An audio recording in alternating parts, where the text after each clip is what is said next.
are supposedly live in here in a second. Reload and receiving your content. Hello, everybody. It is Michael. Hey, and Fred, who just got a notification to his phone that StevensvilleGamers is live. We are live. Hello and welcome. It's your boys. It's been forever since you. Yeah, it's great to be on the stream again. I'm excited. It is quite exciting. Hearthstone, I do not care that you uploaded anything, to be totally honest with you. What'd you say? I don't know. For some reason, my StevensvilleGamers notifications are really delayed. So they posted it like 2 days ago, but it was like final reveal stream highlights just got uploaded. Right. No, I'm getting the notifications on time, and I'm pumping hearts into the chat. You know what I'm saying? I'm a staunch supporter of SVG. And I'm ready to roll with this stream. How many viewers we got? We are looking at 0 right now, but we got to let some people trickle in. All right. Speaking of trickling, I just pissed in my pants. Huh. You gonna do anything with that? No. Oh, we got a viewer. All right. We do have a viewer. Would you look at that? Oh, it's possible it's me. I'm in on my phone. Yes. Does it count that? Yeah, because you are not you are not me.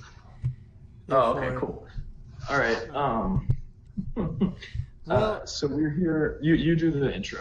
Yeah, so we are here. So RASTAKHAN'S Rumble is the newest Hearthstone set. If you do not know, I have been doing card reviews for pretty much every single card, except for the last the last bulk of cards that was reviewed or released or revealed, however you want to say it, by Blizzard, because I got really busy, and also I knew that we were going to do this huge reveal stream. So if you're looking for the last video or the final card reveal, well, this is it. There's going to be a huge card reveal, us talking about everything that's happened in the set, every single card that was revealed. We're going to review it, give our thoughts and opinions. Yeah. So, and all of that stuff. Yeah, so do we want to just go ahead and dive right in? We can go ahead and dive right in. Which are you hearing card voices do you in the background, by the way? Yeah, I can. You were? Okay, cool. I'm in the commons area, so there's going to be a little bit of background noise, unfortunately, but that's hopefully fine. they'll be yelling. Yeah. All right, so let's dive right in. We're starting with Druid? Yeah, so which card do you want to start with? Do you just want to go in order that they were on the website? I mean, yeah, I've got them on the Imgur gallery, so... All right, so which one is the first one? So this is Pounce right now is the first one. All right, so the first one is Pounce. Let me pull that up. Oh, look at this. Look at this. We got RASTAKHAN. We got the motherfucking interface. We do. Look at this. Why is it taking so long to put it up, bro? It's up. The stream's a little bit behind. Hey, there we go. All right. Look at that. So this card's awful. Really? So I want to make a point about it. So we've been through a lot of the cycle of hero powers as zero-cost cards. You've got Moonfire and Druid, which is basically the mage hero power. You've got 2 0-mana 1/1 minions with Wisp and Murloc Tinyfin. So you're seeing a lot of these cards that are basically just hero powers for 0 mana. This feels like one of those. This is not technically a classic hero power, but it feels like about that power level. And unless attack matters, Druid is really good, which it seems like it's not. I feel like this is going to just be like a card that you have to pick in Arena because the other 2 minions say, like, this can't attack. Jeez. All right. I am going to agree with you that it is not that powerful at all. Yeah. Do we have a motif for stars? Did you end up doing that? Yes. I do have a motif for stars. All right, well, you don't need to use it yet. I'm giving this a 0. Oh, wow. It's a 0-star card. How do you feel about it, Mike? I was going to say it is a 1-star card, but 0 card star card, car starred is good as well. 0 fucktard. Zero fucktards are given. Yeah, that's just going to be a 0 from me. Do you want to move on to the next one? I am fine with that. I do want to bring up the point of the Loa synergy But if you don't think that the Loa is going to be any good, then there's no reason for this card to be getting good as well. Well, I'm looking at what the Loa does right now, and no, Michael, I don't. All right. I mean, I think it's good, but I don't think it's good enough for this to be good. You know what I'm saying? Yeah. Yeah.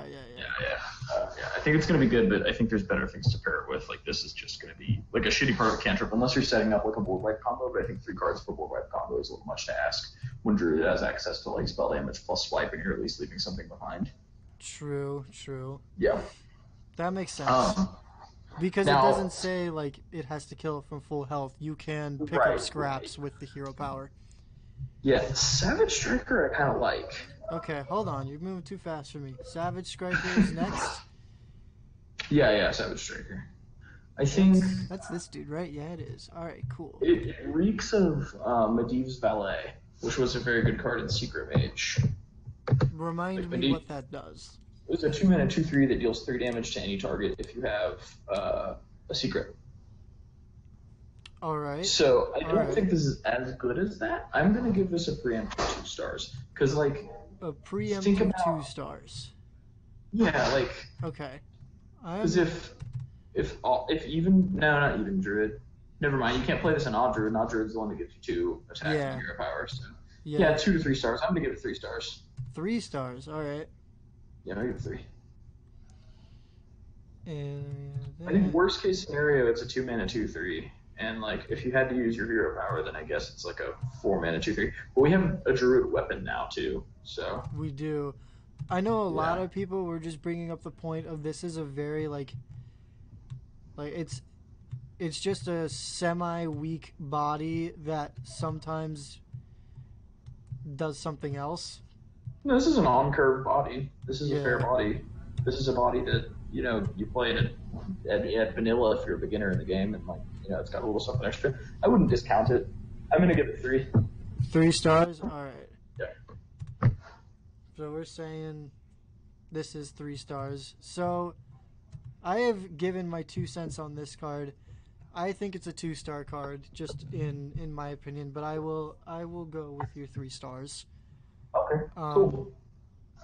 It just does seem like it is a 2-drop 2/3 that does... In Even Druid, it's a 3-drop 2/3 that does 1 damage, and or it's a 4-drop 2/3 that does 1 damage if you want to get the effect off. Right. I mean, you're still getting the hero power too, which is important to note. So like a 2/3 that like kind of increases your attack level. I don't know. I think it's decent. I think it's very good. 2 damage instead of 1. Yeah. I mean, if there's like if we start playing Nash in this, if Nash becomes worth playing because of this, then it's a better card. Yeah. Because Nash is 3 mana for +3/+3 to your hero for the turn, so I think it's decent. Ironhide Direhorn. So Ironhide Direhorn. What is this one? There we go. Let me change it then. He is... I like the art on this boy. I do too. It's cute. So, right off the bat, how many stars are you thinking? I'm gonna give it 3. I think that it's decent enough in Arena. If they don't remove it, it's great value. If they don't remove it, this feels like a bad Bone Mare, and a bad Bone Mare is still good. I would like to go on record of saying that I am changing my rating of this card from 4 stars to 2 stars because I realize that Overkill does not activate on your opponent's turn. Which is what I thought is how that worked. Yeah. But I think still, like... Because I thought this was fantastic. If they have to, like, trade into this and deal with this, and this overkills on their turn, it would be fantastic. Right, but if they have to trade, like, even if it doesn't overkill on their turn, they have to trade into it and deal with it just for it to not overkill on their turn. So I think it's very much worth playing. It's still, it has pseudo taunt, basically. Yeah. So I'm gonna give it 3. You said 2? Yeah, I was gonna like 2.5. Just because, so another interesting thing to point out, we can review this card next, but there is the new Druid spell that doubles the health of a beast that you draw, which if this goes to from 7/7 to a 7/14, and it just becomes way more sticky, and it has like more, of course it can get like silenced or polymorphed or whatever, but if you have a 7/14 that can generate 5/5s, that's not bad either. I mean, it's alright. Your opponent also has to play stuff that gets killed by overkill. And, like, the fact that this overkill mechanic, if too many of the overkill cards end up being good, we could see a meta where there's very low spell decks, like Big Priest or Control Priest taking over. And, you know, I, for one, welcome our new Control Priest overlords, because I would be one of them. But, like... I welcome anything that's not aggro. I think that's fair. Right now. Because even Odd has just run the ladder and standard, so... Yeah, I think that's fair. So, speaking of even and odd, our next card. Yes. Spirit of the Raptor. Spirit of the Raptor. Where's the spirit? He is. A card draw engine in Druid that's not Ultimate Infestation is pretty dangerous. Interesting. I think that it's good only if Odd Druid is good anyway. And I think that if this is a key piece of Odd Druid, because curving this into your 2-drop hero power that's, you know, you can kill their 2-drop and draw a card without spending a card, that is an asinine amount of value. But that also depends not only on them playing a 2-drop that you can kill for 2 mana, but also, you know, the Odd Druid deck being good in the first place. So, yeah, I think... if too many of the good 2-drops are 2/3s, then this card's going to be actual butt cheeks. But, you know, if people are playing 1-drops and people are still playing like a Firefly and stuff, then then an Odd Druid with Spirit of the Raptor could be, you know, pretty decent. I'm going to go ahead and give it 3 stars. 3 stars? Yeah, people were saying that this card is asinine. Like good? Yeah. Yeah. Because if people were speculating if we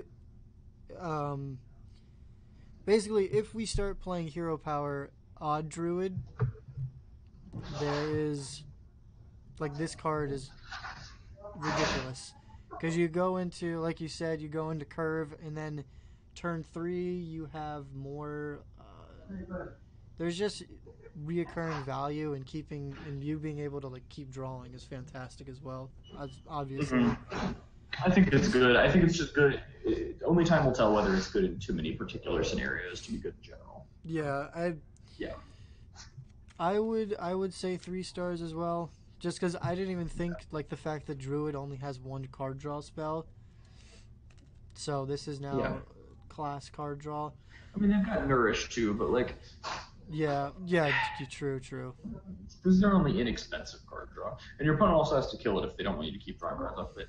I'm just saying, I think we have to wait for the right environment to arise. I think there's a lot of cards. This card is 5 stars in the right environment, but it's also 1 star in the wrong environment. So, you know, we don't know. And not a lot else incentivizes you to play Odd Druid. Like, you lose UI.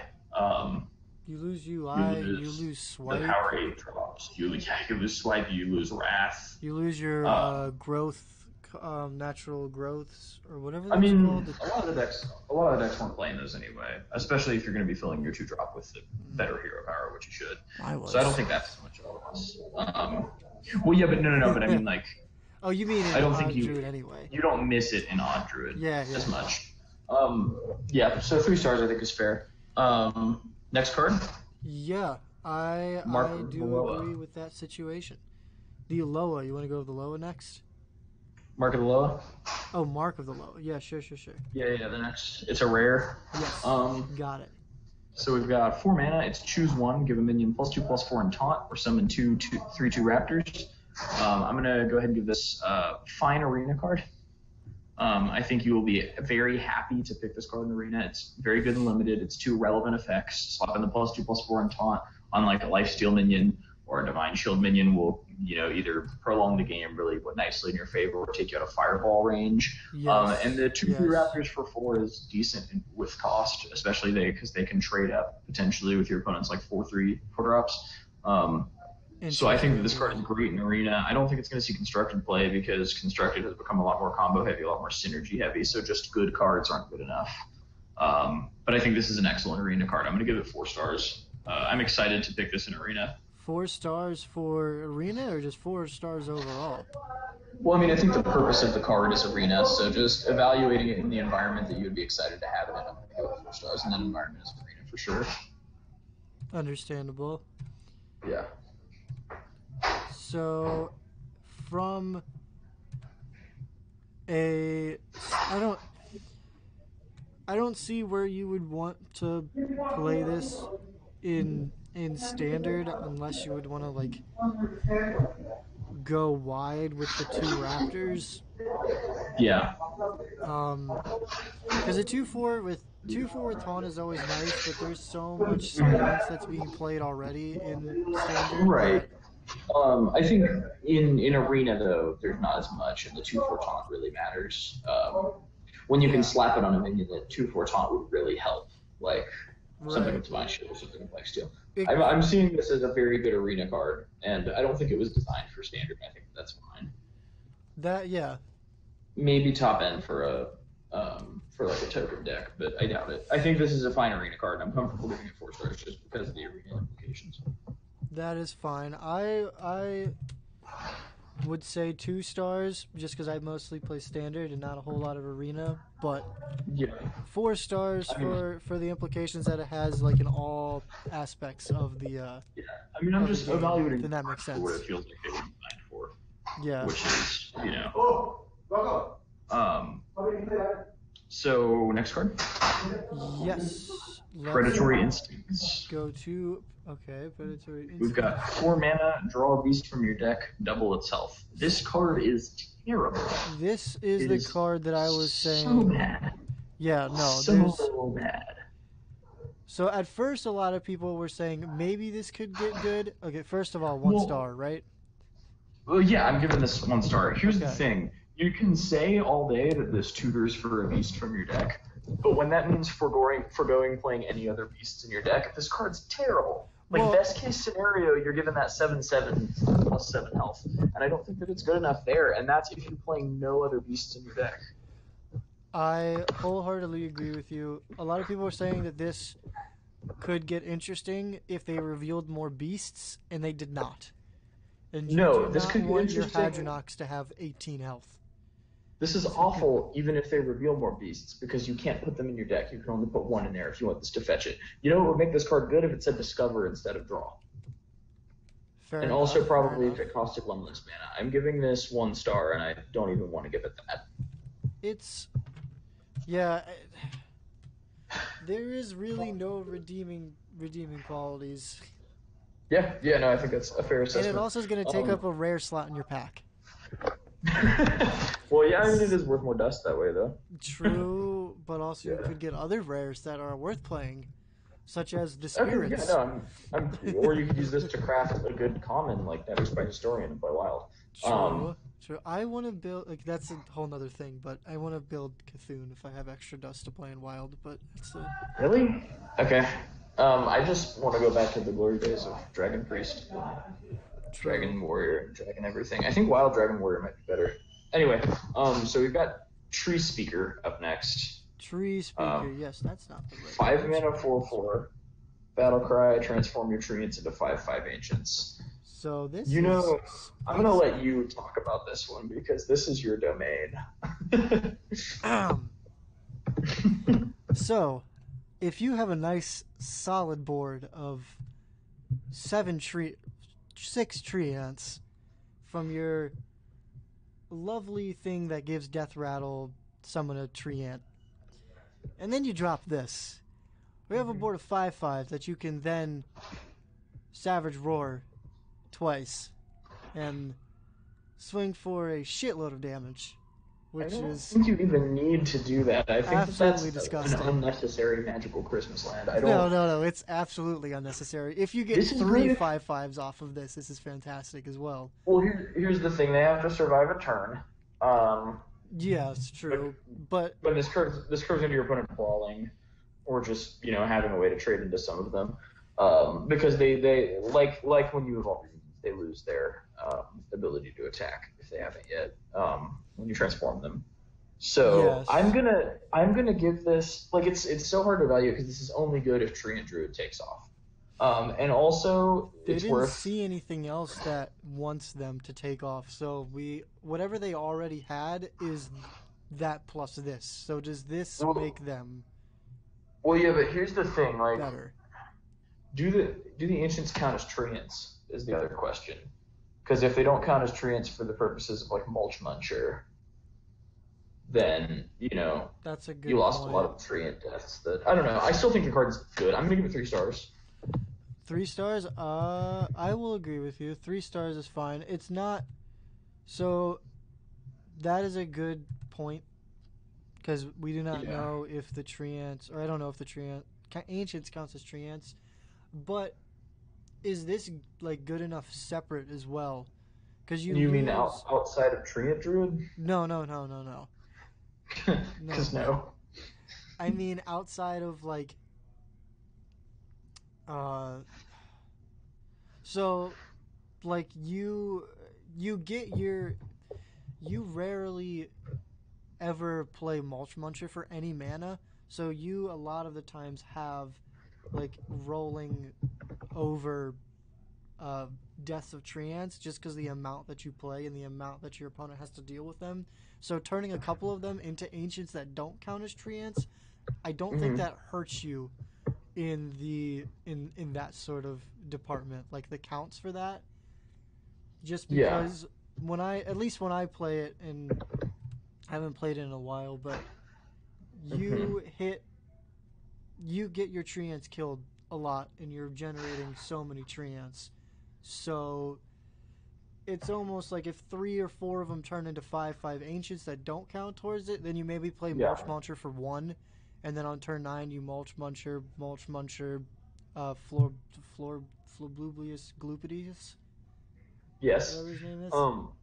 Yeah. Yeah. Goop Sprayer, that's what Gloop his name sprayer. is. Yeah. Hello to the person who just joined the stream. Welcome, welcome. We're talking about the cards or the entirety of the new Hearthstone set. So if you would like to, please give us your hot takes on these cards in the comments or in Yeah, the we'll chat. argue with you.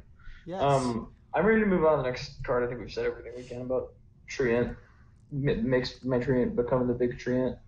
Um, I would agree. Stampeding Roar. I like this Six card. 6 mana spell. Summon a random beast from your hand and give it rush. A druid spell. I think this is bad. It's Again, only because bad because it's in Druid. it forces you to sculpt your deck around. It forces you to sculpt the beasts you put in your deck around this card, which means make them large. And The Lord's you beasts. well, the thing is, there's so many beasts. So many of the cards that you want to play, especially the low drops, are just incidentally beasts. So this really screws up your deck building in a way that, and if it screwed up your deck building for a card that was worth it, then I would agree. But I think just Yeah. something out for maybe on average 2 mana cheaper and giving it rush is not worth. And I don't think this is as much crippling to deck building as like Reno Jackson would, but Reno Jackson is like starting the game over with a 4/6. It Right. feels like sometimes, ignoring card advantage and important things like that. But Yeah. I'm just saying, Ignoring like, it board feels like, presence, hand advantage. yeah, the amount that this kneecaps your deck building in terms of the payoff, which is a mediocre spell With with rush. pretty cool art. Um, I I like really the like art. this art. I wish it were on a good card. I'm gonna have to give this 1 star. I don't see it seeing play anywhere. I have already changed the screen to 1 star before you even Okay, said yeah. that because I wholeheartedly agree. Once again, this is one of those things that got people excited for maybe they're gonna release more cool, better beasts for And then Druid, just not and that then at they just all. didn't. But speaking of cool beasts for Druid, the Troll legendary for Druid. The I'm gonna do Troll a bit. one. Yeah, I'm gonna do a bit. I want you to play along with me. Is that cool? Sure. Let's go. Wow. The troll for Druid is a 3-mana 4/6 with Taunt, Rush, Poisonous, Stealth, and Spell Damage +1. That's But crazy. Fred, it only What, says Mike? 3 mana 1/2. But this one that I'm looking at says War Druid Lodi. He's a big angry T-Rex, and it says he's a 3-mana 4/6 with Taunt, Rush, Poisonous, Stealth, and Spell Damage +1. Where can you go Whoa. wrong? You have to play wild. I just have my friend. I just had my friend StevensvilleGamers look at it, and he said that it was that thing. Really? That's Yeah, fantastic. yeah, it's a really good legend. I'm gonna give it 5 stars. You're I think gonna. this is just the push that Druid needed. I Wait. Do you actually want me to put 5 stars on the board? Uh, Because I will yeah, do I mean it it's a 3-mana 4/6 with Taunt, Rush, Poisonous, Stealth, and Spell Damage +1. if you play Is it that in not the card that you're wild. looking at? This is the card my friend Stanfield Fagham showed me. Hello to the 4 people in the stream. Welcome, welcome. If you would like to, please tell us in the chat what you think about this card. I'm okay. To be fair, I'm not giving this 5 stars Oh, unless you're you not. have I a already single changed stag it. helmet, and then I am. I'm giving this 5 stars if you have a Alright. Stanfield. Well, it Stag says on the helmet. screen you said 5 stars, so it's... I'm gonna give it. Hey, it's It's Matt. versatile. It's versatile. Oh, hey, What's what's up, up, Matt? It's good to see you, man. We're just talking through all the RASTAKHAN'S Rumble cards before the expansion releases. I said 5 stars in my card review, and I'm With like in sticking to standard. it. Yes, in Okay, standard. I don't think even this big body in WoW is worth playing Fandral Staghelm. I mean, Fandral Staghelm's good on its own. So you would play this if you were playing Fandral Staghelm and expecting to have them both. But I still think it's just fine. Like if it had like Divine Shield instead of Spell Damage +1, or like if it had something else other than Poisonous, and I'm talking about strictly for like the big payoff, the 3-mana 4/6 one, the combination of all of them. I think it's versatile enough to be a good arena pick, but you're going to be offered this in arena next to like the Druid Loa or next to like a really good neutral legendary. Then I could totally see you taking like obviously the Black Knight is better than this. Or Right. the Lich King is better than this. So like, Lich or King. even just a mediocre neutral legendary like Elise Trailblazer and pick over this in arena. So like, I think the niche that this carves out for itself is in arena, and it's only decent there. I'm gonna have to say 2 stars.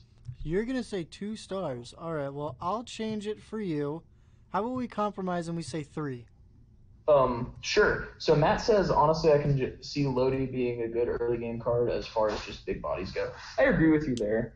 It can fill a lot of different niches, and that's why it's good. But I don't think it's going to see. I think constructed is too synergy focused for just good cards to see play. Like this passes the Baneslayer test, to use Magic the Gathering terminology, but I So, just don't think it's strong enough to see. I don't think it's good enough with other cards to see play in a synergistic focused constructed format. In arena, sure, this is better than most neutral legendaries, but I will counter argue this.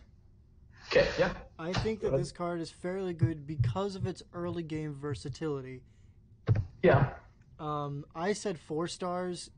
I either said 4 or 5 stars in my review that I did for this, but I'm currently at the moment saying 4 stars just because I think that Druid a lot of the time, like as you're saying, combo decks and synergy focused, a lot of these combos you're trying to set up and get off as soon as you can.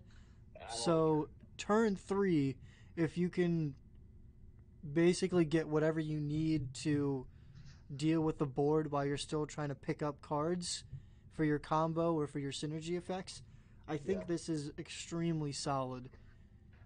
Yeah, your boy Matt in the chat says it's So, no meta-defining card, but it's by no means horrid. We've seen far worse, and I agree with that. I think this is decent. I don't think Druid needed a really good card right now. Speaking of Druid yeah. not needing a really good card, Gonk the Raptor, Yeah. Loa for Druid. So, I guess we're done with Intensely the War mediocre. Druid. I So, think so. Yeah. yeah, just one final thought for the War Druid. I wasn't saying that it is meta defining. I'm just saying that it's nothing that we should just Yeah. like poo poo. So real quick, is it just me, or does looking through the dinosaurs in Druid make you want to play Fossil Fighters for the Nintendo DS again? I never played that. I might have to Really? download that. Yeah, I'll have to You're so download that and check it uncultured. out. Dude, I didn't get a DS till I was like 13, and my dad took me to Kmart. Like, Wow, seriously, what a took me to loser. A Kmart, bought Nintendo me a DS. DS, and bought me Pokemon Pearl. And that what started Okay. the video game addiction. All right. So gone to the Raptor and the Druid Loa. I think it's bad. Okay. 2 or 1 star? Um, I I'm gonna say 1 star because I think they gave us the 1. payoff cards for attacking with Druid, but they didn't give us the cards that make Druid have a decent attack stat. So I'm gonna say Okay. that this sucks until next set when they push this really hard and Druid becomes the #1 class again. Is Um, it not right now? I mean, no, it is right now. I think that it might not be after this set comes out. We Druid haven't talked about Paladin Paladin or... Mage yet, which I Ooh. Paladin is... Valley or Rogue. I think we're gonna have a really spicy. healthy, balanced meta when this set comes out, which is the good. I don't think I'm optimistically predicting that there won't be a #1 class. There might still be a 9th class, and it's probably gonna be Priest. But like, I don't know. I mean, they finally I, drug Warrior out of the grave with last set.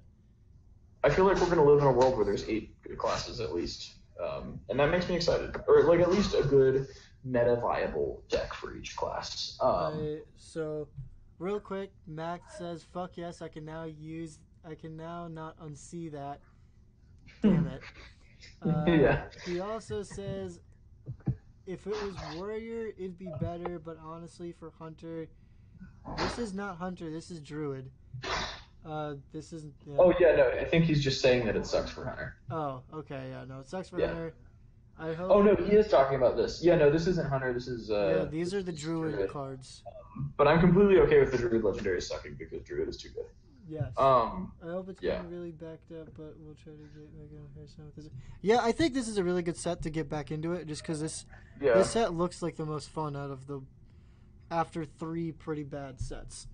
I don't know. It depends on what the single player for this set is going to be because Dungeon Run and the Witchwoods Dungeon Run were some of the most fun I've had playing Hearthstone in a long time, and it's also a lot of good content for the stream. I still play that. I was playing through Dungeon Runs today, like because I got bored of Standard and just am waiting for the 4th to roll around so we can play new stuff. See, I play Arena when I get bored of Standard, but yeah, no, I'll still play through Dungeon Run. I just can't justify it because there's no rewards, but like.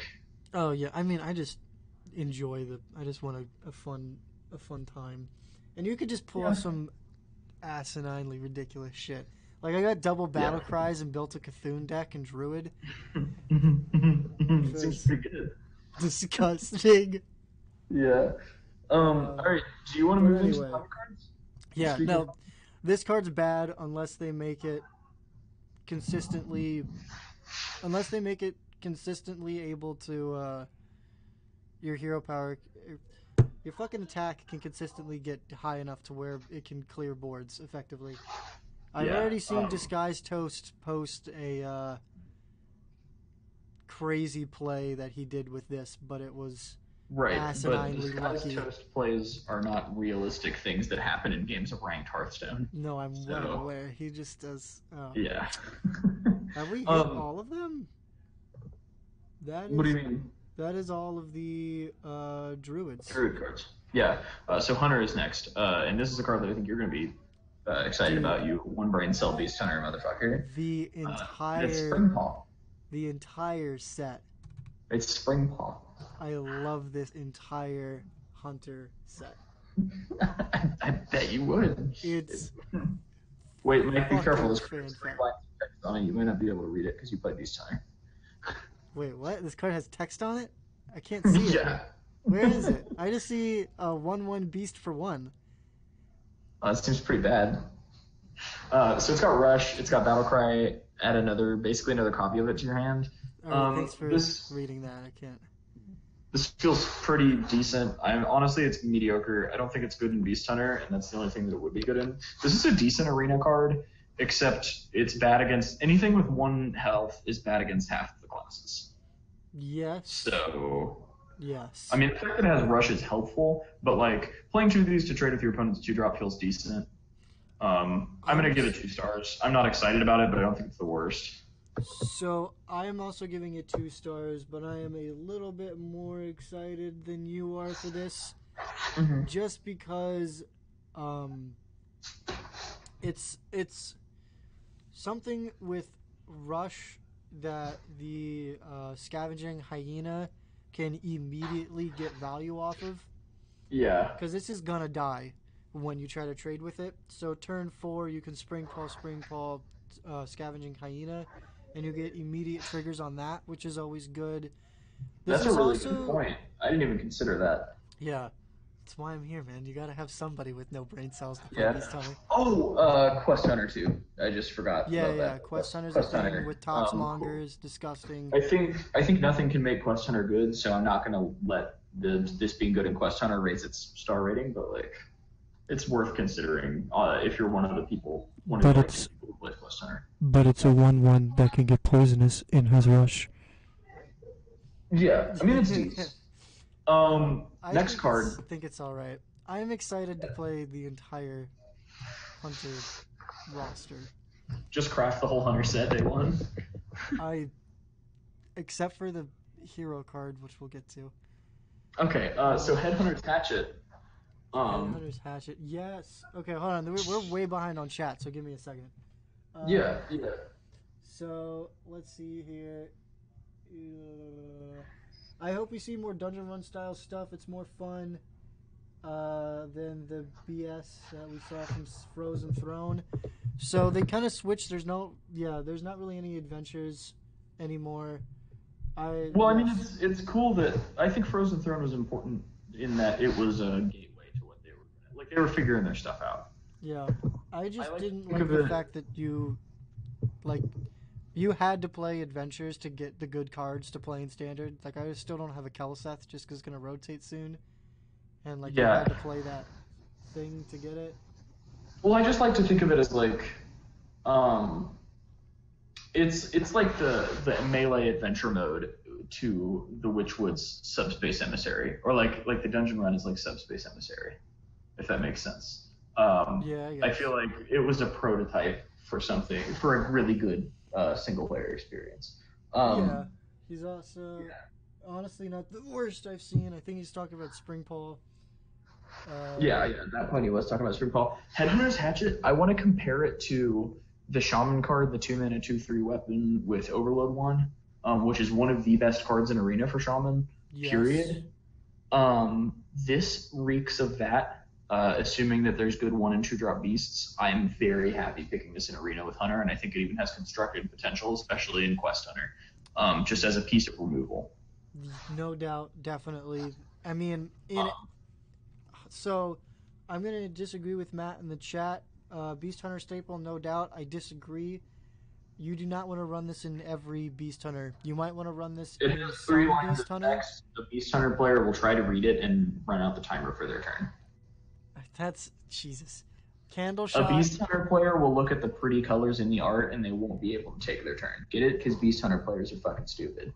Yeah. With this set though, we're gonna come back. Right.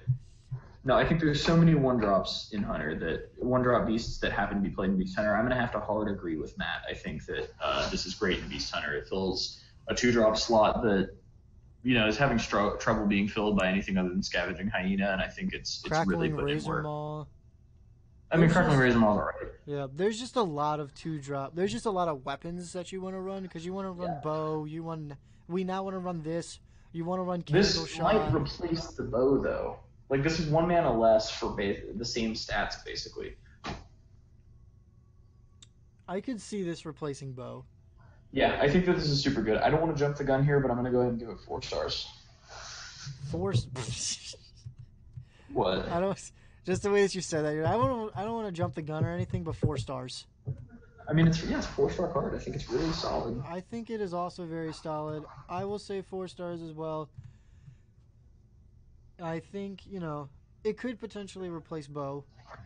It could. Yeah, But on curve, you need to have 1-drop beasts, which the only one that we've seen... I mean, we have Spring Paw, we have the Boar. Well, we have Jewel McCall. Like, none of the old stuff is rotating, and it's really good. Jewel McCall, like, you have the little raptor boy dude. Yeah, I mean, I think the issue of having 1-drop beasts is a non-issue. I think you're going to have them. Yeah. Next card? Yeah, sure. Yeah, This seems- Faded yeah. Arrow. Seems pretty decent. 5 mana to deal 3 damage, overkill summon a 5/5 double sword. This is terrible. Whoa, okay, hang on. You didn't play when Bane of Doom was good. Okay. So, Bane of Doom was 5 mana, deal 2 damage. If this kills a minion, summon a random demon. Now, this card used to be great because it used to be the only bad demon you could get was a 3/2. And you had stuff in the pool like Mal'Ganis, Lord Jaraxxus, all that stuff. Right. Half of the big demons have rotated, and they've introduced a bunch of terrible 2 and 3 drop neutral demons, so Bane of Doom is trash now. But this card, think of it as 5 mana, kill a lingering thing from earlier in the game, and make a 5/5. And I think that that's really easy to underestimate, but I think it's super good. I think this is a fantastic arena card, and I think it has its place in Constructed, especially if you're looking at Yogg Hunter, which is going to be a standard thing again now. Oh, yeah, true. We'll see why. So I'm calling this 4 stars in arena. I would feel very happy picking it in pretty much any Hunter arena run, but I'm going to give this. I think 2 stars for Constructed is fair, but I still think it'll see fringe play. I'm not giving it the this is bad 2 stars. I'm giving it the this will see fringe play. This is a good budget option 2 stars. So Matt has a quick question. What does overkill mean? Overkill means if you deal more damage than you have to kill a minion, then you get a specific effect. So basically, this card basically reads deal 2 damage, summon a 2/2 Devil Sword. Because you won't get the effect. I don't know, just 5 mana for 2 damage in a 5/5 seems very Yeah, you can also bolt your opponent's face with this for lethal. True. Yeah. That is also that's a lot of mana to, because you have Hunter's Mark for 5 damage for 3 for face. Yeah, no, I know. But if you're in top deck mode and your opponent's at 5, then this plus hero power kills them. And I'm saying it matters a non-zero amount. The fact that this can target players. Yeah. No, it's the fact that it does target players is important note. Matt says it's crap. Crap, yeah, that's what I was just looking at. I think we've come to a consensus on this 2 stars for Constructed. I'm more optimistic about it in arena, but I know you don't care for arena much, so. Yeah, I just do not play a lot of arena. Because you're bad at it. Yeah. You're not wrong. I'd rather pay 100 gold instead of 150 gold for my 1 pack. That's a good way to put it. Next card, Revenge of the Wild. 2 mana spell, summon your beast that died this turn. This is so good. Oh. This is either amazing or terrible, and I can't tell which, but I want to be cautious because I think that the mid-range hunter that wants this to make trades doesn't exist and won't exist. You're wrong. This is absolutely fantastic. All right, I'm convinced. Okay, I'm not actually. No. I'm giving this a hard 2 stars. Your 2-drop your Echo Hunting Mastiff, they all come back. Your 1/1 Chargy Doggos, they all come back. Yeah, but you had to trade them into minions instead of going face first. And you see, when you're playing Beast Hunter, you're too stupid to think that your opponent. You're playing Magic the Gathering. You could only attack your opponent. You're too stupid. It takes up too much brain power to consider hitting your opponent's minions when you're a Beast Hunter player. So it's just not going to happen. So here's my thought process, right? In an ideal world, right? In an ideal world, what you would want to do is play your what is the 3-drop spell even called? I don't remember.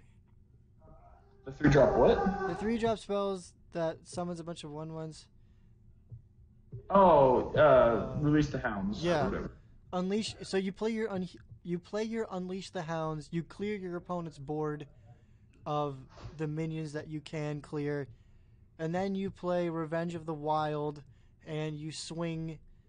You either swing face or you swing board again to deal with the remainder of their stuff, and then you play another Revenge of the Wild and then swing their face because they keep having charge every time they come back, or you echo out 4 Hunting Mastiffs, trade them all in. Revenge of the Wild, you get 4 more to trade them all in. Like, I think this is going to be really good. I'll see you. We'll see.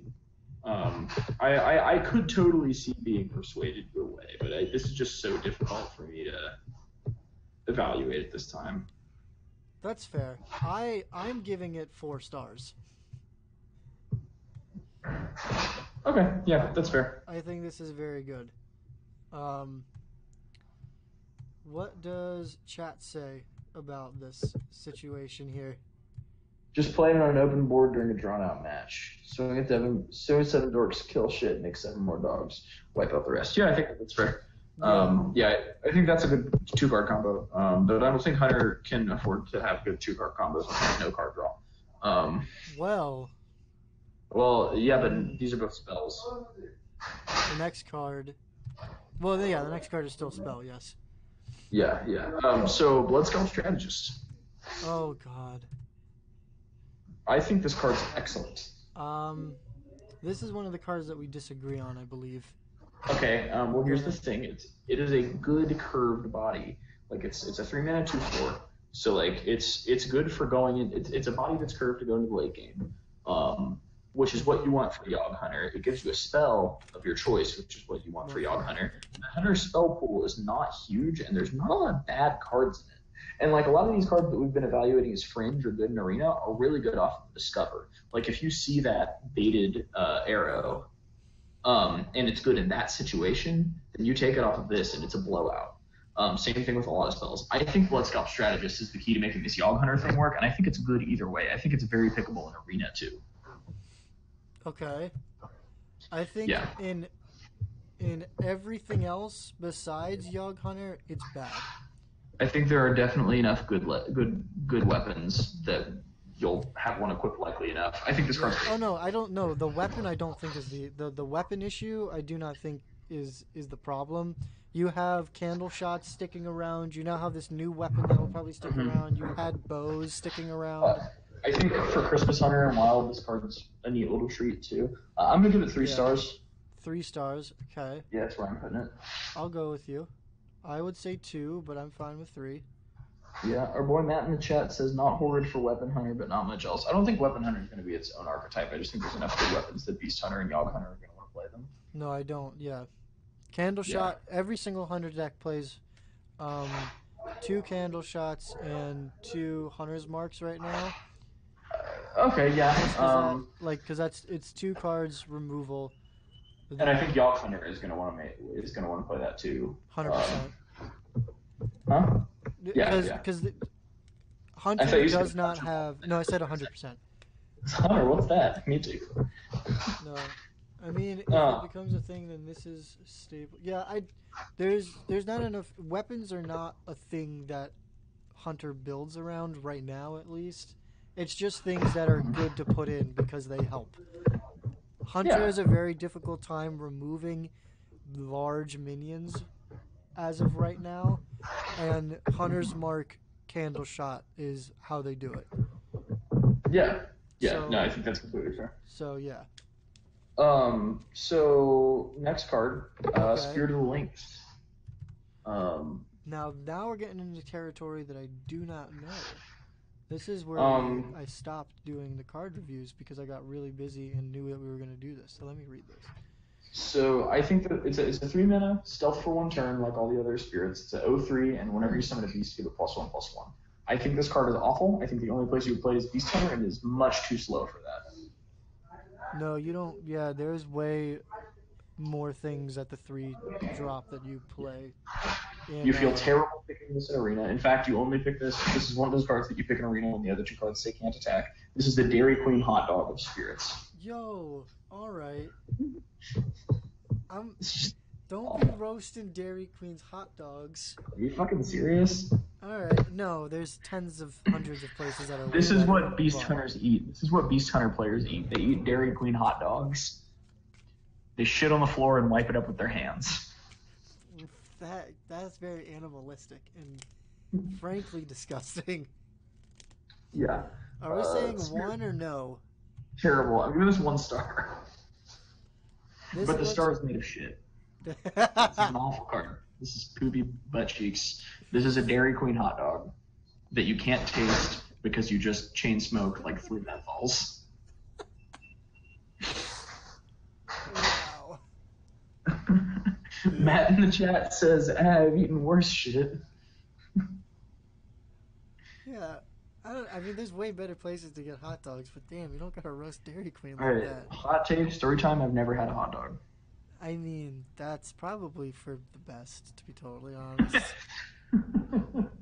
Yeah, no, I've never eaten a hot dog in my life. And obviously I'm not interested, but, you know. Fun facts about Fred.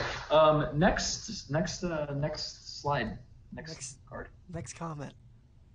Next comment. Oh, did we just whip out the Uncle Adams memes? So the vintage Uncle Adams memes?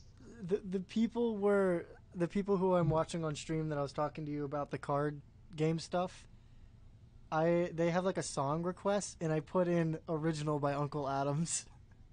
No. Dead ass. And they play through the whole thing. Did they know that you put it in there? Yeah. Oh, Mike. They're gonna hate it. They're not gonna take it seriously. No. He was like, one of them was like, "This is all right," and the other guy was like, "What are you talking about?" And then everyone in chat was like, "Oh my god, it's Uncle Adams." Okay, so next made it card, the clear it Beast was a joke. Within. Okay. The Beast Within is Uncle Adams, and those Murlocs are scared because he's gonna fuck their wives. Whoa. It's dark. Wait, what are we looking at? He is the Beast Within. I'm gonna be the only person that I'm supposed to be, and that's me. It's a bonus if they notice me. Cough, Anxiety, I talk about it openly. Yeah, I think this card's great. Like on curve, this feels super good because it's a permanent buff to your minion. Like compare this to a Magic the Gathering card. Like they'll make you pay 3 mana to put a +1/+1 counter on a creature and have it fight something that you choose. Yeah. And I think the 2 less mana to not get to choose the target is completely fine.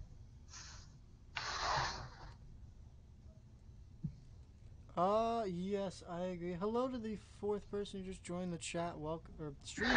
Welcome. If you would like to, please do use the chat function. Give us your hot takes on this card. You're saying it's good. I'm saying it's agree with great. you. I'm giving it 4 stars. I think that this 4 is stars. the fact that it has to be a beast is the only thing that is the only limiting factor. So I don't think it's gonna be as good in arena, but I think I'm still gonna feel fine picking it. I think this is gonna be great and constructed. You know, especially when they've dropped down, when like Warlock has played their 1/2 for taunt, like this is that's the only thing that it's gonna have to attack. So this is gonna be excellent because you're gonna kill their thing and then your thing's still gonna get to attack their face. So I'm in love with this card. I'm giving this 4 stars. I'm gonna agree with you on that. Yeah, I Matt have not agrees in the chat. So Matt also agrees. This is really good. I don't Also, understand why it's epic. It shouldn't be an epic. They needed an epic slot. I mean, I don't know. I mean, I just feel like they could have switched this with like that terrible 2-drop spell that brings back all your beasts that died this turn because that feels epic even though it's bad, and this is going to be more mana to craft. This is going to cost more to craft a card that is going to be much more valuable and constructed. It's not bad. I'm telling you, it's not bad. Also talking about speaking of epic cards that are going to cost too much to craft in terms of playables and constructed, like Hunter used to be the budget deck, and now all their good cards are epic. Yeah, So, that's a little bit irritating. So Master's Call, speaking But of. Hold up. I think that the only reason why they put this at epic is because we have, from what I know, we haven't really seen anything that attacks other enemies, right? That's fair. So it's new this is- territory, I guess. I'm just used to Yeah. seeing it in common as the green removal in every Magic set, so Yeah. maybe I'm a little bit, my experience is tinted by that, but I mean, yeah, I'm that's- going to say 4 stars. Next card? Yes, I'm agreeing with you. 4 stars. This card is also 4 stars. I am going to give this my first 5-star of the set. You were Okay, and I'm usually more conservative than Mike in terms of calling things 5 stars. I But barely like, called anything 5 stars in this set. I learned my lesson calling a whole bunch of shit cards 5 stars in the past like 3 sets. We've done this. oh yeah, your Boomsday reviews were a little bit off, but the 3-mana Oh, discover yeah, minion in just your a deck little is all bit. for your beast draw tomorrow. Okay, I think the only non-beast minion that Beast Hunter was playing in the first place was the 4-mana 4/3 that gives beast +2/+2 taunt. And this Huh? totally, Oh yeah, I'm yeah, the weird totally looking fine dragon. cutting that out to play this. This card is amazing. Yes. So it is an important. Just for the viewers' clarification, it is an important thing to say where if there is not three beasts in your discover pool, you get a copy of the minion that you choose. But if there are 3 beasts in your discover It's pool, also not a copy. It actually draws it. It doesn't. Yeah. The card's no longer in your deck. That's important to say. It's different from like Shadow Visions. So Matt in the chat Yeah, eloquently yeah. puts it. Holy fucking shit! That's brutal. That's a full reload for them. And I agree wholeheartedly. it's fucking amazing, and I'm so And happy. I think if this Spell Hunter deck, this Yogg Hunter deck, ends up happening to only play Beast Minions, or you just make it so it only plays Beast Minions so that this works, then this is a full reload for that too, and I think that's awesome. Especially because it actually draws one from your deck, so it's going to thin it and make you more likely to draw Yogg. And when we say Yogg, we're not actually talking about Yogg. No. We haven't. It's we'll get there. literally 2 cards away. You'll understand in a second. I agree. 5 stars. If you're saying 5 stars, then 5 stars. Yeah. This looks okay. fantastic. I want to open it in my packs. I'm gonna have 2 of them at the end of the day, whether I pull them or not. I'll say that much. That's fine. I may as well. So, do we want to do Loa or Yogg first? Deeply excited about Yogg Hunter. I'm just doing them in the order they are on the Imgur gallery, which I'm looking at. So Halazi Lynx is next. All right. I think this is a great card in Beast Hunter. I don't think it's great anywhere else because Beast Hunter is the only one who's going to have an empty enough hand to take advantage of filling it with 1/1s with Rush. So I'm giving this 3 stars. I believe it's decent. I don't know if it'll find its way in Beast Hunter. I think it's probably going to be like half the lists are going to play it and half of them aren't. I think it's fine. So I don't know what the consensus is going to be. I don't think any pro players are going to play Beast Hunter this season, so I don't think there's going to be a definitive answer as to what the cards is playing. I will be playing it. You have to sign contracts to be a pro player, and really? Beast Hunter players can't read. So okay, I can't read whether or not I'm a Beast Hunter player or not. Right, so Beast Hunter players can't be pro players because you can't sign contracts with Crayon. Hello to the 5th person who's joined the stream. Welcome. I'm going to be really sad when we leave the Hunter cards because I can't make Beast Hunter jokes anymore. I know, it's going to be quite sad. This card's awful. Or this card's mediocre. I think it's going to be good. Whoa, hold on. 3-star. You went from 4 stars to this is awful to this is mediocre. What are you saying? No, I misspoke. I didn't mean to say awful. Things are awful for me right now, so I'm kind of just, that's what's on my mind is awful. This card's fine. I think it's good in Beast Hunter. I think the pros who play Beast Hunter, which is to say none of them because you can't sign pro contracts in Crayon. Exactly. Whoa, we use colored pencils. Thank you very much. No. They took those away from the Beast Hunter players because they kept stabbing themselves with the colored pencils. They were trying to eat them, and it's less dangerous if they eat crayons. No, it's more dangerous if they eat the crayons. Just for the record. All right. Speaking of eating crayons and danger, the hero card for Hunter. What the hell? Okay, which a lot of people, Matt myself including, are calling the second coming of Yogg Saron. This card is amazing. It is. It's so good. Where did the 5th star go? I'm not ready to give this 5 stars, I don't think, just because I hate to be that guy who gives 2 cards 5 stars in a row. But actually, fuck it, this is a 5-star card. And let me explain why. Control Hunter can do this now. Control Hunter can. This card is so good. It can't do the thing where Yogg kills himself and then doesn't cast the rest of the spells.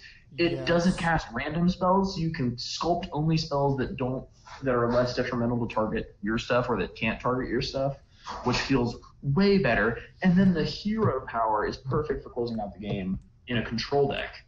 It's 2 damage for 2 mana. It's the upgraded mage hero power after you've you know what I'm saying? Or it's just like the normal hunter hero power. No, it's 2 to anything. Oh. Yeah, no. It's ridiculous. I think it's great. Also, Spell Hunter's disgusting because you have that bow now as well. Yeah, I'm giving this 5 stars, and I feel comfortable doing that. This is what we were talking about when we were referencing Yaw. Yeah, this is when we were the evaluating all Yogg the that we were cards. This saying. is disgusting. So this is good. Yeah, and I'm fully comfortable giving it 5 stars. It's great to say. Next comment. There's not much to say about this, just because it is so fucking busted. Like, it's gonna. Matt in the chat says, "I am getting this fucking ASAP." Another moderator handled this. Oh, that was you. Okay. Yeah, no, whenever he says "fuck" in the chat, for some reason I have to approve it. I think that's just because some of like the old comment. It's because I'm his dad. Oh, okay, that makes sense. He needs parental permission before going online. The thing is, like, for some reason I can't tell that we cuss in the chat on the stream all the time, so it still censors curse words in the chat unless we approve them. I mean, I have to. It's just like words that were. Hardware in the chat, so we can test this. What? Matt, do me a favor and type an N-word with the hard R in the chat. Whoa, nope, that's not. Nope, Matt, do not do that. Matt, I actually. Do. He's not your dad. Do. I'm your dad. Do what your dad says. Or you can bring me controversy and make the channel next blow up. card before the people who are watching this for the reviews leave. Hi, sorry. We're moving on to a different class. Yeah, so Mage is next. The first card, Elemental Evocation. It's Elemental Preparation, but not quite. It's Where'd it go? I think... There it is. So it's 0 mana, the next Elemental you play this turn costs 2 less. I think this is good if you're playing Wild, because in Wild, Elemental Mage can fill up the hand so much that that card advantage is virtually irrelevant. You basically go infinite on card advantage because so much of your shit just replaces itself or draws more cards. Like, so many of your Elementals are discovering other Elementals or discovering spells or whatever. I think this is great in Wild because of that. Because it just lets you draw broken shit earlier. I want to go ahead and give this 3 stars, just because I don't think it's good in Standard. I don't think Elemental Mage can afford to play with card advantage to the degree that this would require you to be able to, and I think Curve matters a lot less than card advantage in Standard compared to Wild. So I want to give this 3 stars. I think we'll see Fringe Standard play before people decide, like, I'd rather just have more cards in my hand than play my Elementals a little bit earlier and have them get killed. There is no elementals in Standard right now that you go, wow, I want to play that for 2 less. Everything yeah, I mean, else, there's a lot of elementals you want to play. Like, Elemental Mage is really good, but, like, just the fact that there's nothing that makes you say, oh, I need this defense earlier. Like, yeah. It already has its Elemental Mage already has its nice curve. Everything fits very nicely. There's nothing that you really want to play for 2 less, and you'd rather play just 2 copies of something else than try to play 2 copies of Elemental Invocation. I mean, here's the thing. Coin Elemental Evocation in Wild gets you a turn 3 Ragnaros, and I mean... That's disgusting. That gives me interaction, so, it's worth considering. That makes my small PP become the big PP. Yeah, it did become the big PP. I'm not gonna lie. Yeah. In that, I think this has a place in Wild and has a smaller place in Standard, but still has 1. I'm comfortable giving this 3 stars. Okay. I would say 2, but I'm comfortable putting 3 stars on screen. That is fine with me. At risk of beating the Uncle Adams meme to death, next comment. Next comment. Daring Fire Eater. Whoa. This guy, right? No, that's Pyromaniac. Where is Fire Eater? Nope. There he 1 is. mana, 1/1, Battlecry 0 power. This turn deals 2 more damage. This is good. It's good in Even Mage. No, I mean, Odd Mage. It's good in Even Mage. It's decent in Odd Mage. In Odd Mage, we're playing this to pair it with the fucking Loa in Odd Mage. Is the reason why you play this, and I'm very excited. This is one of my top decks to play right on day 1 of this expansion. This is one of the decks that I want to play. I'm gonna have to break this to you. You can't play this in Even Mage. No, Odd Mage. I know. Okay, you kept saying for the Loa, because you can't play the Loa in Odd Mage, in Even Mage either. The Loa's a 7 mana, 7 drop, and I can't wait to review the Loa with y'all because this. It's crazy. Okay, so it's pretty great. I'm comfortable giving this 2 stars, unless I think it's fair. Like, honestly, I don't think you even necessarily want to play this in the Odd Mage list that's running the Loa, because I think you get enough value off of just using Hero Power 4 times to trigger the Loa. So, I'm gonna. Yeah, I mean, I think people. 2. people will play this in the beginning to see if it's worth playing in their deck, and then eventually some people will feel like it is, some people will feel like it's not. So, As a 3-drop, it makes your hero power to 4 damage. So yeah, I mean, I'm not mad at it. Like it might see a little play in that deck, it might not. I haven't decided if I'm gonna play it or not. I'm gonna play it day one, and if it doesn't pull its weight, then whatever. Arcanosaur. Yes. Oh God, I just don't making like Elemental Mage. I just have a real beef with Elemental Mage. So next cards that make me want to play Fossil Fighters for the Nintendo DS again. 6 mana 3/3 Elemental. Battle Cry. If you played an Elemental last turn, deal 3 damage to all your minions. I think this card's excellent. It's an overpriced Dustbreaker, but would we play Dustbreaker for 6 mana? And a lot of people say yes. And it's an elemental that fixes your elemental chain, and you can curve it into the 7-drop that deals 5. I think this card's great. I'm giving it 3 stars. 3 stars? That works for me. I think this is good. I mean, I don't know. The only thing that makes me wary is it's only a 3/3, but the stats are not the point of this card, for sure. Right. It doesn't kill itself, so yeah, I think it's good. If it had better stats, I'd say 5, but as a 3/3, I'd say 3 is still very solid. Yeah, I don't even think better stats is necessarily, because you don't want to be able to leave too big of a minion after a board clear.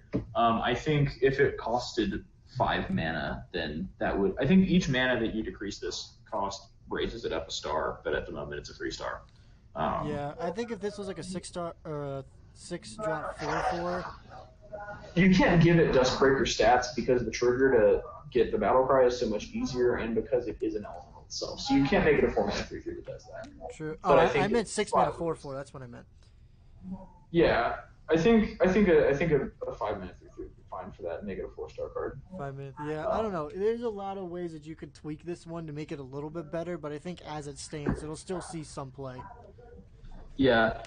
So getting closer to the Loa, we have the Spirit for Mage, which I like a lot. It's a 2 mana 0/3. This is so cool.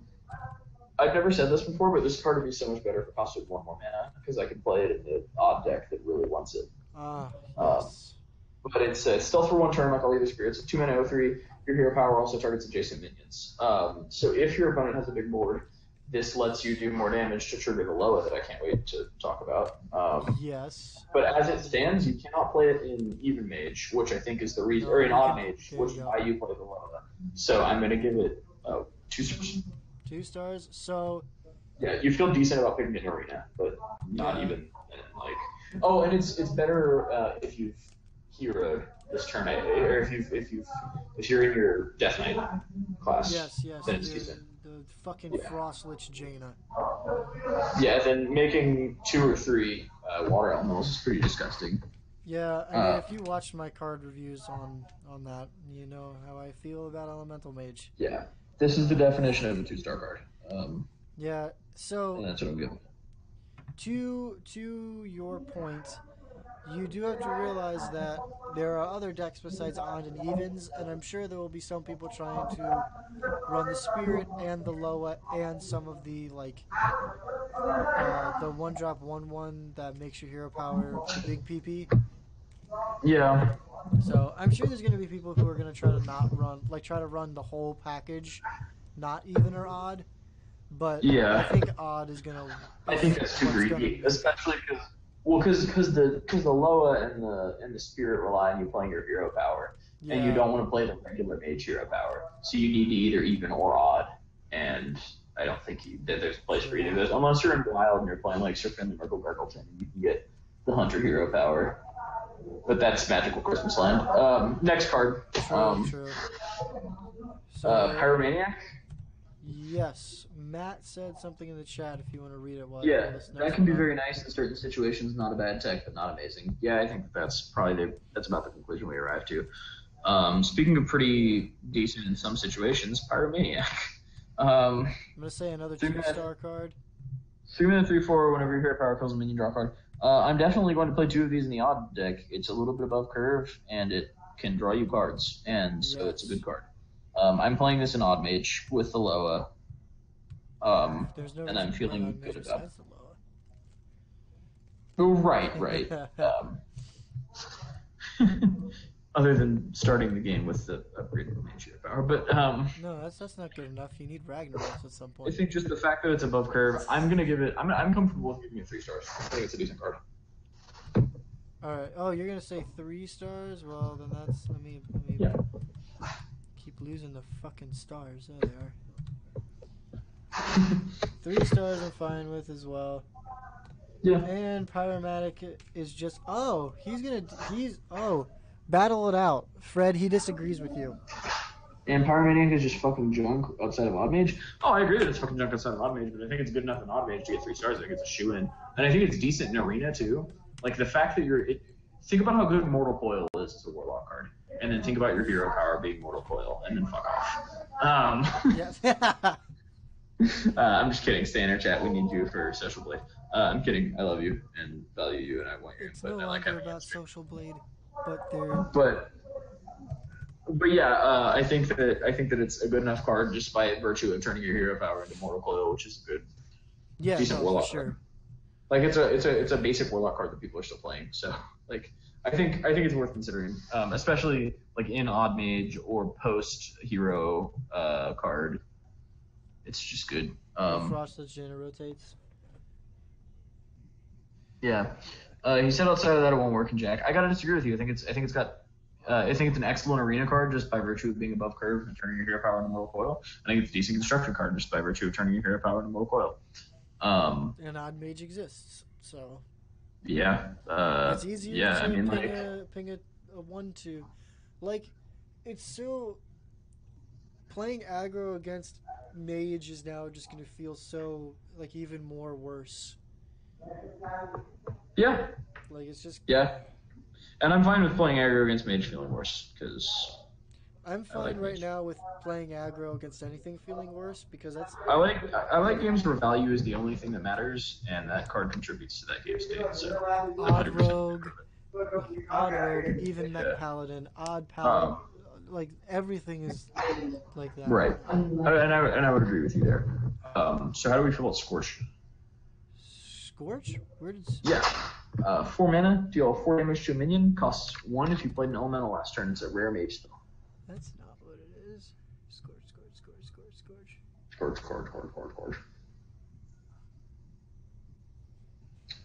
There it is. That says fair enough. It does have a nice body to it. That's accurate. That's, I think, part of the reason why it's so good. You just put a splitting image. That's the next card. I know, I switched it. No, I fixed it. Okay, cool.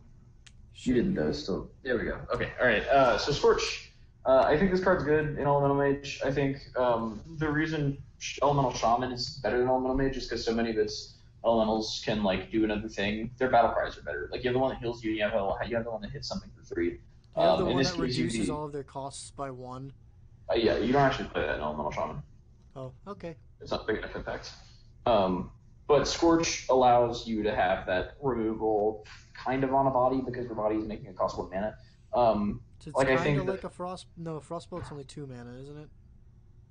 Yeah, this deals a little more damage. The freeze is hardly ever relevant on Frostbolt.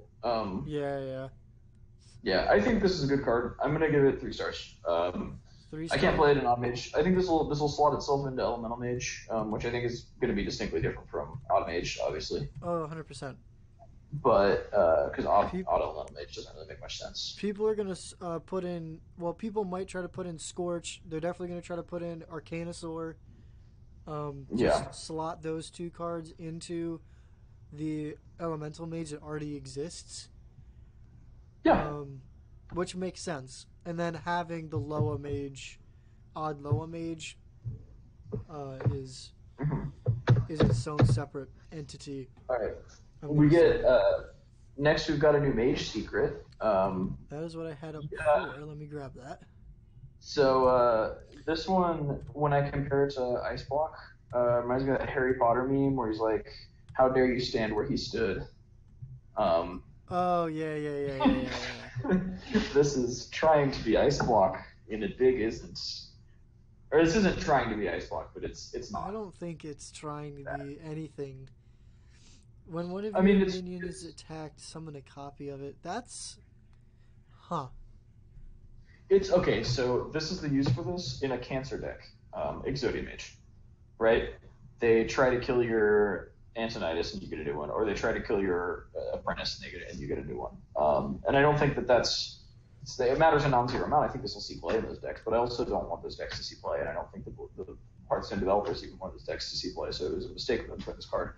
I think that it'll be decent. This now makes you think about trading into somebody's Ragnaros. I guess. I feel like when they have Ragnaros out, they're already winning, and I wouldn't play this in a deck that I want to get rid of. I would solely play this in. I don't know. Just in point being, Exotic Mage, and I don't play Exotic Mage because I'm not the worst person. I mean, just the point that I was trying to make is playing against Mage. Now you have to think about the order in which you want to try to trade your stuff. Yeah, I guess. Get a copy of you're it. also a lot less likely to be able to tell what their you're a lot less likely to be able to tell what their secret is because you can't just go ahead and assume that it's. You really got quiet. You're not going to be able to just go ahead and assume that their secret is Ice Block, so it's going to be a lot more difficult to tell what their secret is. True. So Matt says, yeah, because it's more or less a tribal deck compared to a Spellslinger deck. Oh, that was for the last card. That's actually not horrid. Honestly, I'm not even sure this is good or bad, and I main Mage. Yeah, I think this is a... Or would you say 2 or 1 stars? I'm gonna give it 2. Yeah, I'm gonna give it 2. I think it has to be an absolutely terrible card to give it 1 star. I don't think this is absolutely terrible. I think it's got its little place. It's got its little niche in Arena. It's got its niche in Exodia Mage, which definitely, I think it places it pretty firmly in 2-star range. That makes sense. I would agree with you. 2 stars. It makes you. I mean, it makes you think some more with the just the playing Mage makes you think anyway. But now you get to think even more. Yeah. And how you want to say? Matt is gonna say 3 stars since it's right in the middle. You are entitled to your opinion. Yeah. So let's talk about Blast Wave because this looks really bad good. Bad good? Yeah. Alright, so let's I'm gonna read it to chat. It's a 5-mana dual damage to all minions, overkill at a random mage spell to your hand. So we need a clarification. Do we have a clarification on whether the overkill counts for each time that it kills something, or just if it kills something? So if I overkill 1 minion, I get 1 mage. One mage spell. If I overkill your whole board, if I overkill your whole board, then I get 7 mage spells. I'm gonna go ahead and call this card bad. Because it's so rare that you're going to get more than one thing off of this, i.e. your opponent having more than one health minion. And post-hero card, this competes with your hero power for killing minions. Because I would rather have a 3/6 lifelink freeze touch than random mage spell. This competes with your... It competes with your hero power in terms of what wants to kill one health minions. With your Frostbolt. Yeah, Matt says, not gonna lie, Wave is just not good for the most part, and I'm gonna agree. Yeah. I mean, what is it? What is the Frostlet's Janus hero power? I don't remember what it's called, but yeah. So I'm gonna give this 2 stars just by virtue of the fact that the card Consecrate is so good, and this can be a much worse Consecrate that might give you a mage spell, but Consecrate is so good that terrible Consecrate is 2 stars. So another weird thing that people were saying, they were trying to push like plus spell damage mage last set. So there is a lot of stuff that can make this more than 2 damage. And because they do have that elemental that gives you plus 2 spell damage this turn. Yeah. Well, the next spell that you play is plus 2 spell damage. Right, yeah. People were saying that like an Exodia plus spell damage. That card's 2 mana, right? The one that makes your next spell. Yeah, plus 2 so damage. for 7 mana you deal 4 to the... So you basically get a Flame Strike that... So a 2-card Flame Strike, but it hits your own stuff, but you're guaranteed at least 1 mage spell because it's going to kill the elemental. Yeah. Okay, yeah. I mean, I'm game. It replaces itself, so it's kind of like being one card, but also, yeah, actually, okay. I don't think that bumps this up to 3 stars, but I think that it's worth considering playing constructed now. Yeah, I'm no. just still very niche, so I don't think that makes it earn the 3 star. Oh, okay. So for people were saying basically anything that cares about things not starting in your deck would want this, and as mage is your quest. Yeah. And Matt, by the way, in the chat said, I can only think of one situation where that breaks even, a board of 2/2s or weakened stuff. I want to point out that Overkill has to do more damage than necessary. It doesn't. You don't get the mage spell from hitting something with 2 health. It has to do more than you need. If you go first, or they don't have level up, this takes out Odd Paladin's board. Yeah. Which is pretty efficient. Pretty fucking efficient if you can't do it otherwise. Yeah, no, I think this is actually super good there. I don't know if that pushes it into playability because I don't know if Odd Paladin's still going to be super relevant, but yeah. No, it's going to be relevant. Okay. We'll get to the Paladin reveals. We'll see. I'm not. Yeah. People will still play that deck. It is so good. I'm very excited for this next card. Or you want to do the Loa next? Yeah, can I reveal it? Yes. Yeah. Go for it. So, John now.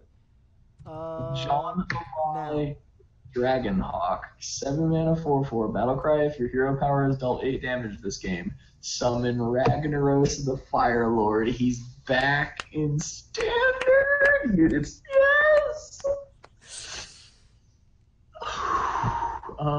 5 stars. Hey, I am very excited about this card, but I am remaining objective and giving it 4 stars. It's excellent payoff. It is 1 mana less for Ragnaros plus a 4/4.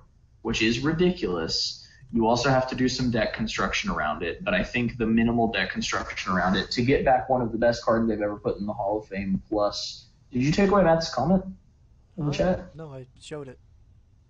You showed it? Oh fuck that. Oh, okay, yeah. Sorry. I didn't think you were working the chat. I thought I was working the chat. Anyway, oh fuck, this is just busted in on mage. I think this is just good in regular hero power mage if you're not including Baku, which I would argue that you should include Baku because I think that the odd hero power is what bumps this up into playability. I love it. Odd mage is going to be fucking bananas. Absolutely. Yeah. I'm giving this card 4 stars. I really want to give it 5 stars, but I have to be objective. So no matter how excited I am for this card, because it's exactly what I want. Yeah. It's and also real fucking good. Like just wowzers. I want to point out that we're hitting the point in standard where we're at the largest standard that we can possibly have. So the Gen and Baku are at the peak of where they can be. You know what I'm saying? Right. When will Baku and Gangrene we have the largest pool? They won't rotate, but we'll have like 3 sets rotating when the next set comes out. So they'll get a lot worse. Right. Ungoro, Frozen Thrones, and... But there will be a much more restricted pool to build from. We're losing Ungoro, Frozen Throne, and Kobolds and Catacombs. We're losing Kobolds and Catacombs? Yeah. No more Void Lord. Yeah, I know. Thank it's awful. God. Oh, we have 2 very different reactions to No More Void Lord. Now all I have to do is just play against Zoo Warlock, which isn't any better. Yeah. So Matt's saying my only reasoning is that you need to cast it half as much in Odd Mage, so you go ham with this. I agree. I think that it's good in Odd Mage, and I agree that you should play Odd Mage if you're going to play this card. But I also think that if you're just playing Hero Power Mage, this card's still ridiculous. But yeah, we're losing Void Lord. We're losing the legendary weapons. We're losing a lot from Kobolds and Catacombs. We're losing Spellstones. That was such a fun set. We're losing the quests. We're losing the original hero cards. We will have 2 hero cards in standard. Or 3. Sorry. My freaking no. Yeah. Matt in the chat says, honestly, Dragonhawk might become a staple for Odd Mage. Yeah. I would say Dragonhawk would become a staple for Mage. I say that the only reason that you play Mage anymore is Dragonhawk. Because pretty soon the crust will rotate. Hang on. The crust is going to rotate soon. Yeah, but we have Fireball and, Frostbolt. I'm sorry, competitively. Mage is a good class, okay? Their removal suite is excellent. All It right, is. next mage It's legendary it's before I bust fantastic. net over fucking Okay, God. I already have, so too late. Oh, sorry, clean up. You also like Um, this card, so while I clean up, I will let you reveal this one. okay, cool. I So gotta find Hexlord tissues. Malacrast. This is one of the most skill testing cards in Standard, I think. It's an 8 mana 5/5 battle cry. Add a copy of your opening hand to your hand, except this card.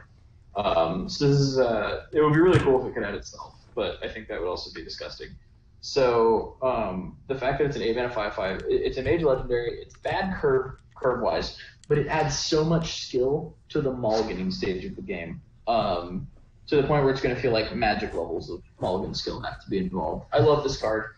I think the ideal spot is to get a handful of like Fireball, because that's good in the beginning of the game, so you don't mind keeping your opener, but it's also good in the end game, which is when you play this 8-drop when it's going to feel like gas. So a handful of cards that like Fireball, you might even play this in Elemental Mage and fill your hand later with like some Servant of Kalamos, some stuff like that. I think Hexlord Malacrast is great. I think the fact that it's just skill testing is going to make it like a Beast Hunter player can't even fathom this card. Yeah, they're too busy peeing on the floor at Applebee's. I think Hexlord Malacrast is awesome. I'm gonna give it 3 stars. I think this is one of the few Hearthstone cards that legitimately is going to have how skill testing it is be a barrier in terms of who can play it. Interesting. Yeah. I don't think there's been a lot of Hearthstone cards like that, and I don't think there will be in the future. But I think this is one of them, and I'm excited to see that. I mean, Mage got gimped a while back, but it still functions. True. What do you mean by I got gimped? This card can either be really good or really bad. Well, I mean, that's the point of the skill test whole idea. Yeah. So, are you ready to move into Paladin? I am so ready to move into Paladin. Was that angry or happy? No, I am absolutely thrilled that there will be more Paladin decks on the ladder. My autistic ass cannot detect sarcasm. Already 3. You have normal Mech Paladin, you have even Mech Paladin, and you have odd Silverhand Recruit Paladin, and now we will have Life Gain Control Paladin. And we will also have Life Gain Quest Control Paladin. So I am thrilled. I'm excited for Quest Paladin to be better. Yeah, and I know you are too. I am very happy. Let's start with the terrible one, which is Timeout. So Bloodclaw. Oh wait, what? Oh, which one's I was just Bloodclaw? going. Bloodclaw is 1 mana 2/2 weapon. Yes. Battlecry deals 5 damage to your hero. I think this smells like Lightning Axe, but not in as good of a way as the last card that I said smelled like Lightning Axe. No, this is good. I think 5 mana, 5 damage. Like Paladin obviously has better healing than Warlock, so it's going to take these self-damaging cards a lot better. I don't understand the flavor. I don't like it. Heal Warlock? I mean, wait, what? Why did you say Warlock? Well, Warlock is the other class that has these things that damage themselves. No. So I'm saying Paladin can deal with it a little bit better because they have better healing than Warlock. So, Heal Paladin is going to be a thing. I disagree. And this is why... I don't think it has the tool that... I think the payoff cards don't pay off enough. I think the payoff cards just become decent cards.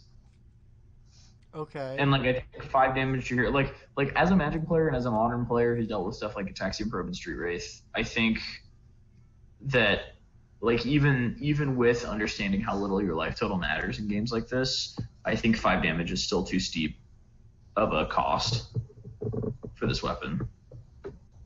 Okay. Yeah, it's going to deal 4 damage, but so is Light's Justice, and it doesn't deal 5 damage to you, and it doesn't see play. Because Light's Justice is the 1 mana 1/4 weapon. Oh, yeah. Yeah.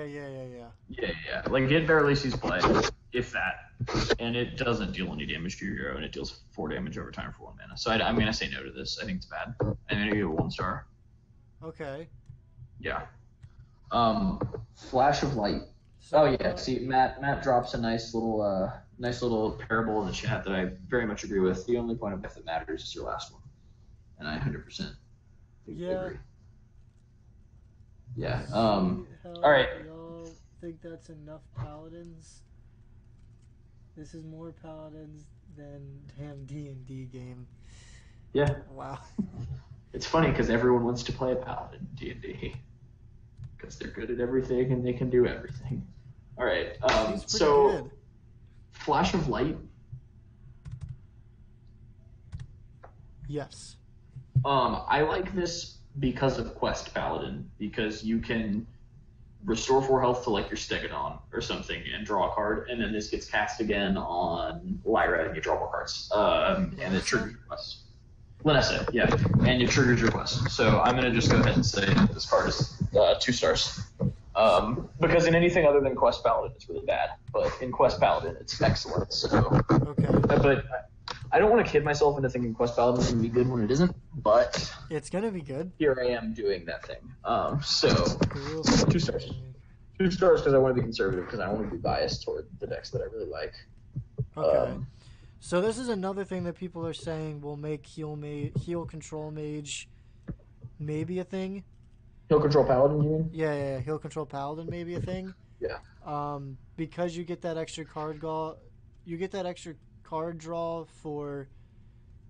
So there's a 2-drop review heal 6 to something for 2, and people are saying that a card for 2 health is decent. I mean, yeah, look at the Warlock hero power. It's the best hero power in the game. I think that's accurate. I also don't think that's enough to make this card see play. Okay.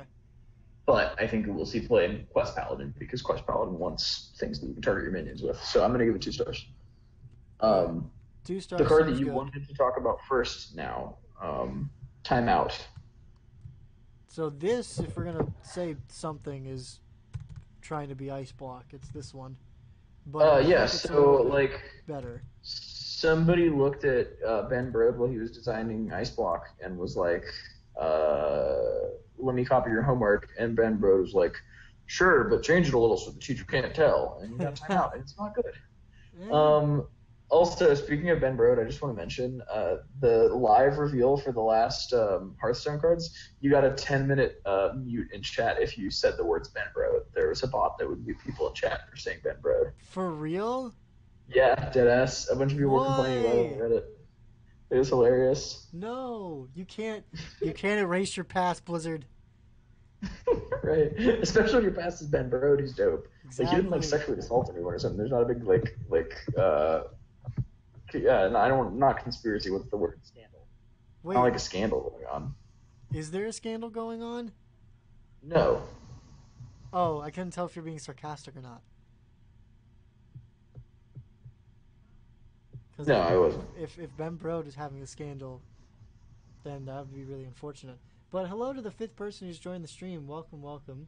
If you would like to, please give your opinions on these cards in the chat. We'd love to hear them. So, Timeout also has the fact that you can swing with your weapons with no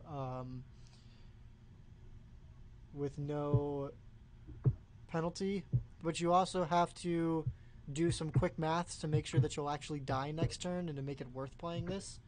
Unless swinging with your unless making a weapon immune for 3 is good enough, which I don't think is. Yeah, no, not at all. I'm giving this 1 star. 1, okay. I would say 2, but 1 star is fine with me. Yeah. Well, this is not a bad way to buy yourself a turn. Yeah, this is basically just an ice block that you have to proactively play that in turn gives you the ability to swing with your weapons with no penalty. So I think it's fine. If it sees play at all, it's going to be in this control heal paladin thing that people are going to try to make work. Yeah. Whether or not that's good enough for that deck to see play, then I don't know. Yeah, This will go into that if people try to make that work. Yeah, that's fair. I think I'm ready to move on to the next card. I am too. There's not much to say because, it's a fucking ice block. We have to watch it play itself out. Spirit of the Tiger. Spirit of the Tiger. I gave this 5 stars in my card review. I think that's very, very liberal. I'm gonna give it 4. I think it's a great card. I don't know if we have a place for it. I think we will have a place. They are making a place for it, my friend. Playing this on turn 5 and curving it into Spikeridge Steed is disgusting, and I love it. Yes. I think playing this on turn 5 and curving it into 3 Ring the Bells is good. 3 free 2-drops and a giant Spirit of the Tiger that's going to be harder to kill. I'm all for. So I think this card's excellent. It slots its way right into Quest Hunter. I feel great about the card. Quest Paladin. Sorry, Quest Paladin. I'm gonna give it 4 stars. I'm not as comfortable giving it 5 stars as you are, but I understand your reasoning, and I might go back on that. And I think I could see myself going back on that and giving it 5 stars. I just don't like to be too liberal with the 5 stars I hand out. Like I want to give maybe 3 or 4 or 5 stars per set, and I've already given 2 to Hunter cards. Yeah, I mean this card just looks really, really good. We have big spells now that people may play in Paladin, so there could be some big spells that. It's just there's just so many ways that you can use this. I think I spent like 3 minutes straight talking about this in my card review. Like there's just so much that this card can do.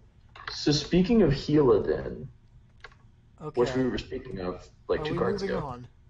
Yes. Okay, so 4 stars. Templar. 4 mana 4/4. Battlecry. You've restored 10 health this game. Gain +4/+4 and taunt. Yes, that's not the right card. Hold on. There we go. I think this card's good. I think you would play it in Quest Paladin. I think you happen to have healed enough by the time that you drop this card that in Quest Paladin that you will get an 8/8 taunt for 4 on turn 10 or whatever, and then you can spend the other 6 mana on I don't know. I'm not your dad. Well, you wouldn't want to put a Spikeridge Steed next and you're losing the taunt, but like... Yeah, put Spikeridge Steed on anything. You're not wrong. Give it 6 more health. I mean, it's gonna get silenced, but, you know, it's fine. I think Faraki Battle Axe... Wait. Whoa. We're not done with this card. No. We have to give it a star rating. Stars. Stars, my man. I think 3. I was gonna say 3 as well. But you can't number the stars. Sorry, I had to shoehorn in a Holocaust joke. That's terrible. Do you know Number the Stars? Yeah, of course. I went to a Jewish day school. I read that book like 3 times. How old were you?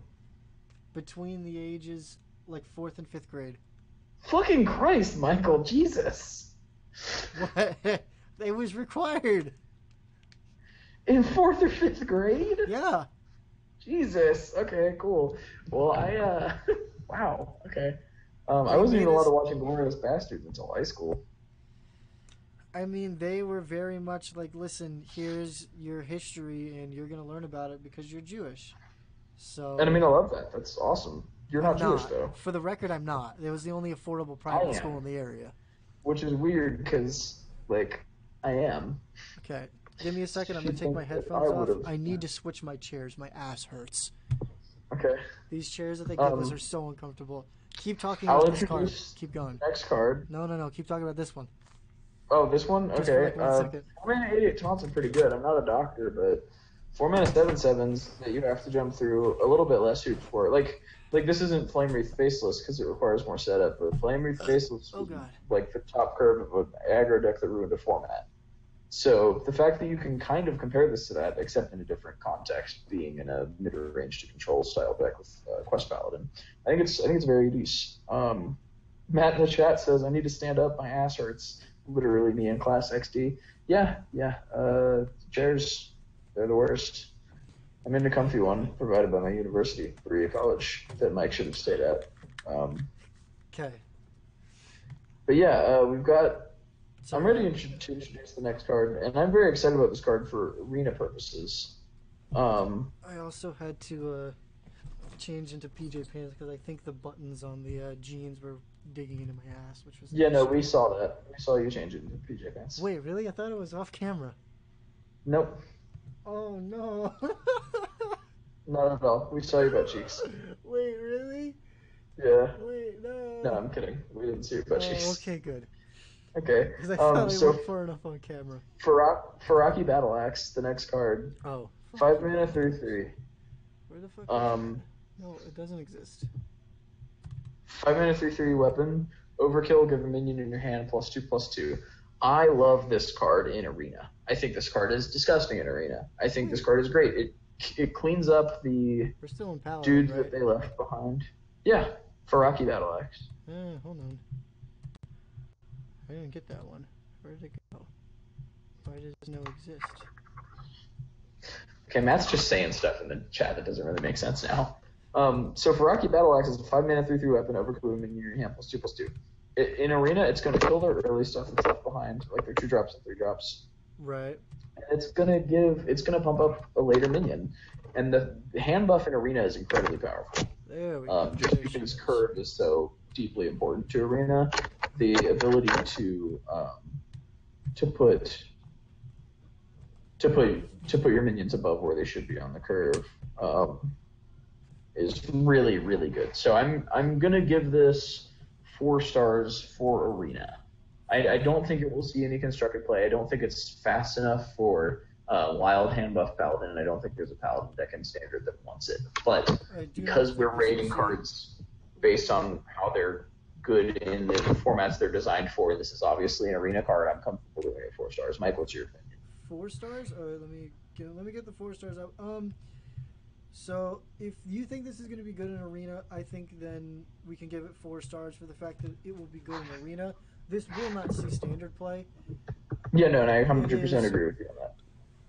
It is 5 mana for 3/3. They will be dropping better things at the 5 mana slot that this cannot take care of. And if you have to trade your minions and a weapon into a minion, kind of feels bad just to try to get the overkill. It's not worth it. I think if this was a 4 mana 3/3 weapon, we would be having a different conversation. But because it bridges that 5 mana, it has that 5 mana gap. I think that this isn't going to see any Standard play. Yeah. Okay. But if you think it's going to be good in Arena, then I'm giving it 4 stars for Arena. I would say like 1 star for Standard, just for the record. What did you say? 1 star for Standard, just for the record. Okay, I thought you said porn star for Standard for a second. No, that too. So I think you missed a very important part of that conversation. I'm not explaining it again.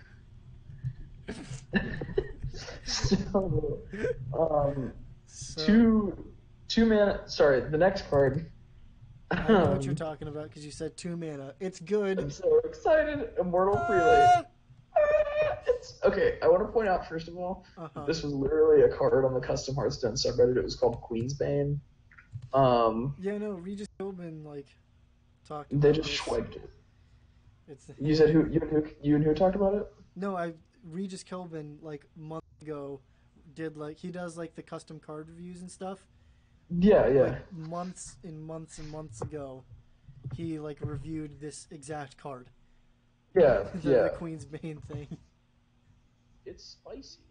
It is. I think it's good. I think it's very good. The fact that you can slap a fucking Spikeridge Steed.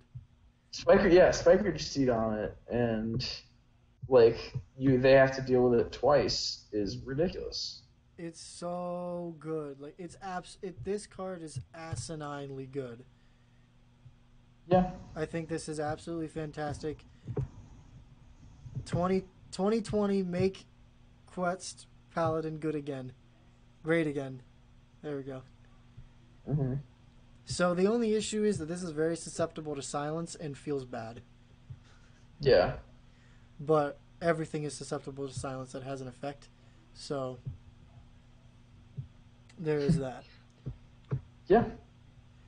So how many stars are we giving it? I'm going to give it 4. Uncomfortable giving anything that fits into that archetype a 5-star just because it's been bad for so long, but I really feel like it's going to skirt its way into an actual tier. And I'm very excited because I've been playing that deck since before it was good. It's the same way that I feel about Ike in Smash Ultimate because he's top tier now, and I've been sticking with him even though he's a bad character for so long. Right. I can attest to that. You have been playing Ike for quite a while. Yep.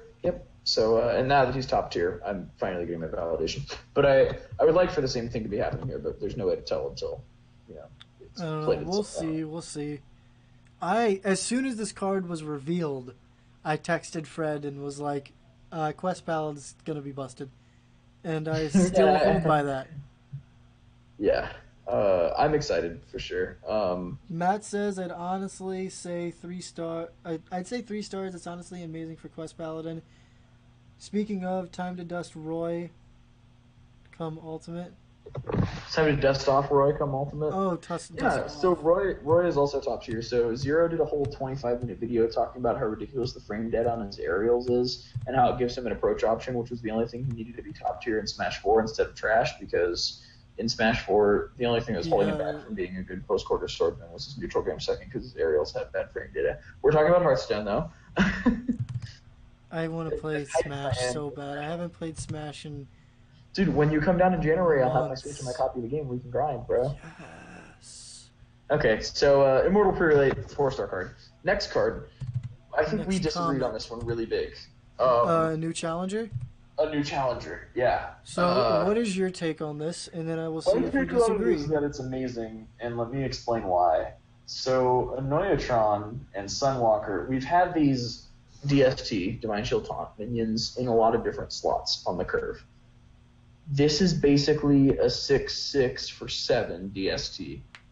And normally a minion has to be well below curve to be DST. So like we have a 6 mana 4/5 DST. No, 1 mana 1 or 2 mana 1/2 DST that has rotated out. A 2 mana 1/2 DST was too good. People complained about it the entire time it was legal.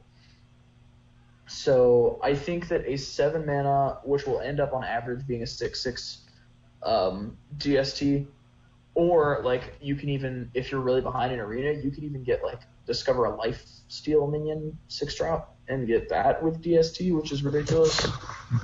So I think that this card is 4 stars in arena, 3 stars in constructed. I think if there's a paladin deck that just wants a good 7-drop that is a good thing to commit onto an empty board, or to bring you back from a board where your opponent's sort of overextended, I think this card's going to be great in those situations. So I'm going to give it 3 stars for constructed, 4 stars for arena. I will give it 3 stars in constructed, and if you think this will probably be very good in arena. I think this is one of the best paladin cards in arena, and paladin's really good in arena. They've got some good cards to compare this to. So my only take, I think we pretty much agree. I think this is going to be really good. The only thing is, we just have to see what the pool of 6-drops is. Because if the pool of 6-drops is absolutely terrible, does the Taunt Divine Shield make them better? No, it's the pool of 6-drops is good. So I mean, like if we're including neutrals, which obviously we are. To discover. The pool of 6-drops is good. So yeah, I mean this off of the Tiger. Tiger's 4, correct? Yes. Okay. Well, the Tiger also gives this a set. Also gives you a 7-drop when you use this. Yeah. Thank you. Yeah. Yeah. Which is ridiculous. I think that this will go into the control list if it manages to surface. If we figure out control heal paladin is a thing, then this will definitely go into that. If it doesn't become a thing, I don't see where this will really go, because odd paladin wants this. Odd paladin doesn't want this. Normal mech paladin doesn't want this. Even paladins can't play it. Right. So. Yeah. If it's good, because they really pushed heal paladin weird wonky shit in this set, and if that ends up panning out for them, then this card is going to be fantastic with that. And if it doesn't pan out, then it's just not going to see any play. Mhm. Yeah. But so I think 3 stars is fine. Yeah. Next card. So do we want to talk about the big tiger boy first, or the troll lord? The troll lord. Okay. Because I want to get it out of the way because I'm not excited about it. They're also called champions. I've been saying this wrong. I'm pretty sure they're troll champions. not Troll Lords. So I feel bad because I've been calling them the wrong thing the whole time. But Troll Lord sounds cooler. Not. It also rolls off the tongue nicer. So why are you not excited? I think that people are freaking out about nothing. Life total matters so little. Like, the fact that it's fucking 3-4 for 3. Like, yeah, like it's a little bit above curve, but the effect is almost not relevant. Yeah. Okay. I will counter argue you here then. I think on curve you will probably be getting around 20 armor, and then you heal all the way up. Well, think about it this way. Like, it lets you basically your self-healing for the rest of the game is just armor now. Right? Right. So I don't know. If you I don't know. There's a couple healing synergy cards that will want to. I don't know. If this doesn't get played, then I don't think heal paladin's going to be a thing.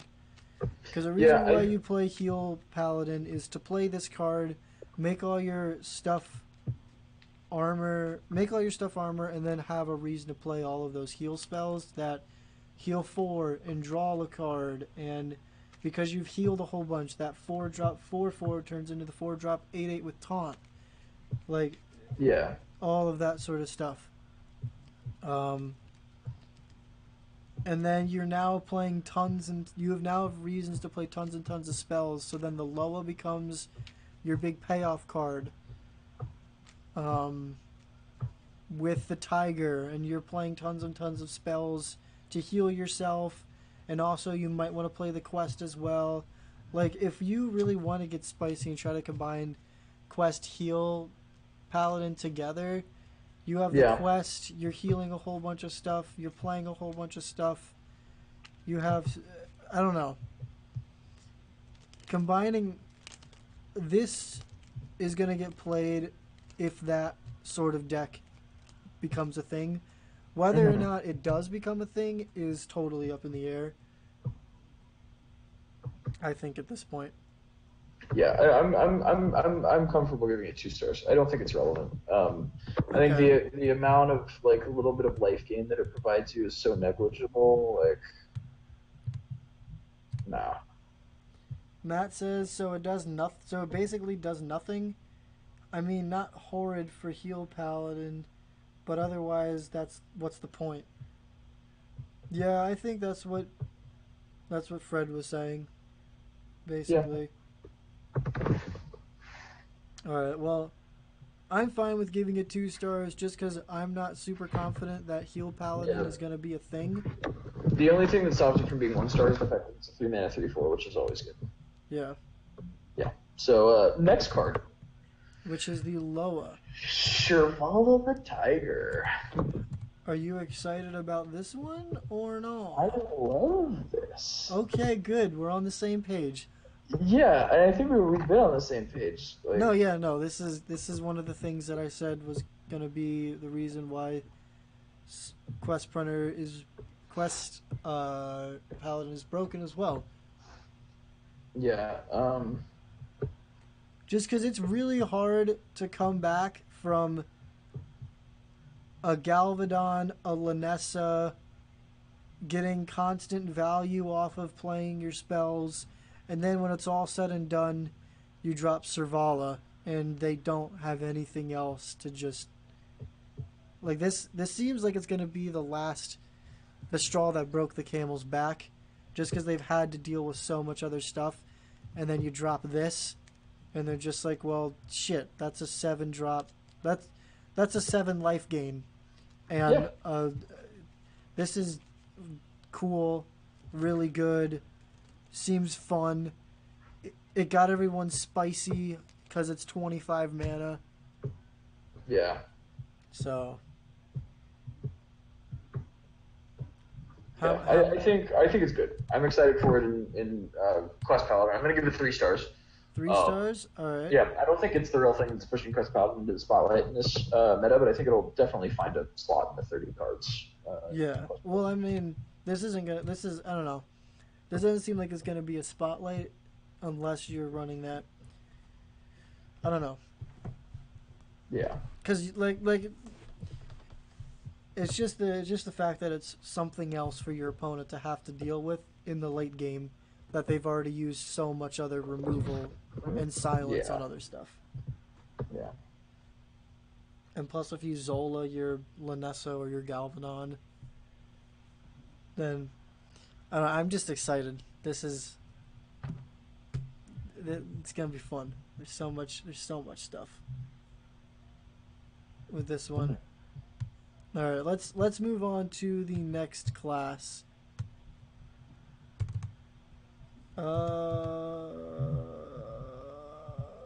What is the next class for you? Because I have it as priest. All right, Priest, cool. yeah. Did you pull them from the Ember album? Yeah. Yeah, because that's where I'm. Okay, cool. So regenerate. The art on this, I just want to point out, is not proper fingering position. Whoa. Which one's regenerate? Where is it? I can't. It's the first one. It's the 0 mana spell, restore 3 health. Oh, here we go. It's 2 fingers in the butt and 1 thumb on the clit. I think it's bad. It's only barely better than your hero power, and it costs a card. So no, well, 1 star. It's laughable. You just play Healing Circle. Well, or just don't, because that card's only good in specific combos. I think this card's terrible. It's no redeeming factors. 1 star. I agree. This is bad. Moving on. Next comment. Seance. I think it's good.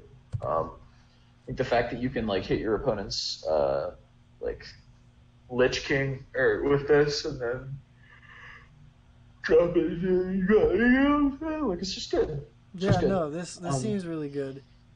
You copy anything on the board and you get it to your hand to use later. Yeah, this will take your opponent's battle cry minion and you get the battle cry. Yeah, it's just. I'm gonna say sure. Yeah, I'm gonna give it 3 stars. 3? Okay. 2 stars. I'm gonna give it 2 stars. 2? It's definitely 2 stars. All right, that's fine. I was gonna say 3, but 2 stars is also fine. This is just another thing for copy priest to use, or just any priest really to try and just grab something. This also helps with the stuff that didn't start in your deck if you copy your opponent's stuff, which is relevant for the Troll Lord. Yeah. All right. What do you got next? Sand Dredge. 3 mana, 3/3. Whenever you cast a spell, summon a 1/1 zombie with taunt. I think this card's great. I'm comfortable giving it 4 stars. It's in arena alone. It feels like just a better. In arena, this seems fantastic. Yeah, I would say 4 stars as well. I think there is definitely enough stuff for Priest to be playing that makes this really, really good. Yeah. There's this seems really good.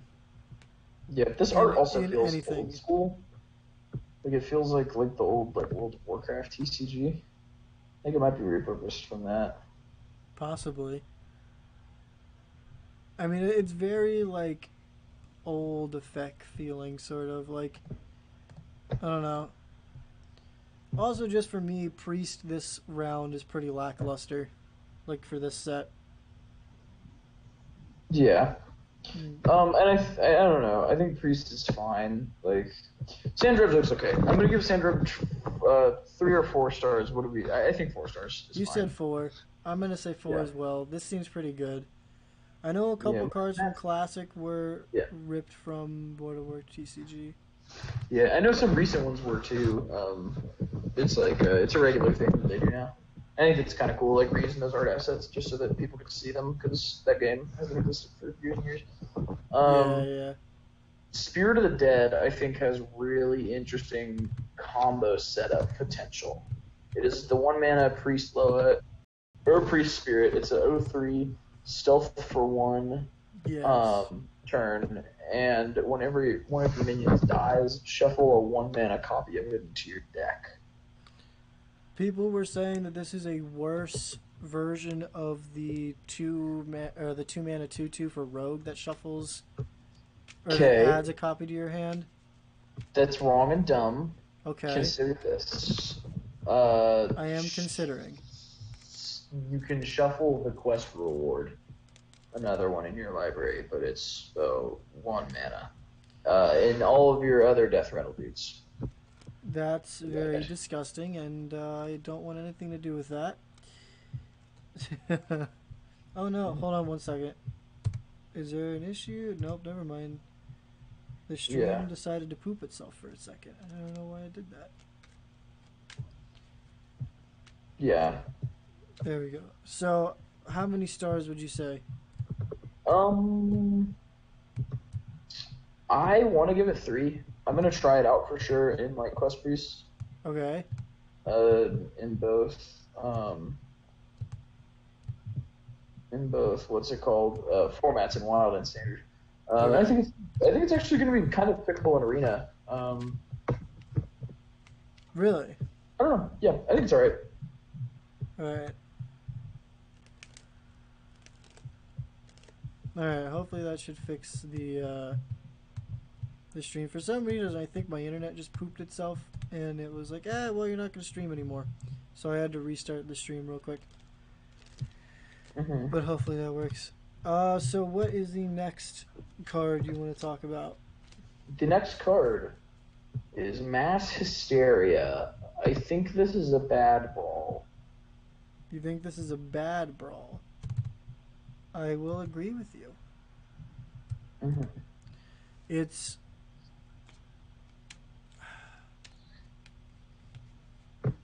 I don't know. I guess it's a bad brawl. There's not really much else to it. You have to... It's all up in the air, sort of. Yeah. How many... This is literally just a worse version of brawl. Yeah, we say that, Matt. And yeah. I don't see any reason for Priest to play this. They already have enough removal as it is. So 1 star. I'm gonna give it 2 stars because even a bad brawl is good because brawl's really good. I'm gonna two stars. I think is fine. All right, that's so. Mass again, Hysteria gets 2 stars. I should have 1 star for like cards that look like a hero power but cost 0 mana. Like. Okay, true. Yeah. We'll get there eventually. Which we have. Like I've given 2 0 stars so far. We've given two 5 stars too. Grave Horror I think is good. It's kind of a giant. And it feels really good when you've been doing like Lyra shenanigans or playing like Shadow Visions. I think it's good. So I think I was a little bit salty about this card when I first reviewed it, just because I really wanted more like synergistic stuff with like the Loa and whatnot. Yeah. And when they revealed it, they had just revealed the Spirit and they had just revealed the Loa, and people were like, "Holy shit, that's cool! Show us some more stuff that makes us want to play those 2 cards." And then they dropped this, and people were. I was just kind of like, "All right, well this is good."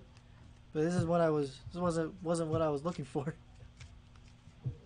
Yeah. But I mean, it's a good card.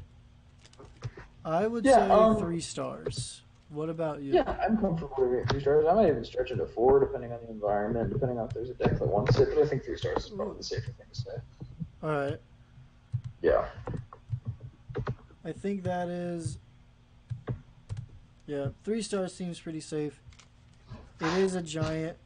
I mean, at what point does it feel good to play this? And then at what point does it feel like fantastic to play this? I think it feels fantastic to play this when it costs like 5 mana. Because when it costs 5 mana, you're at Earth Elemental stats. Right, right.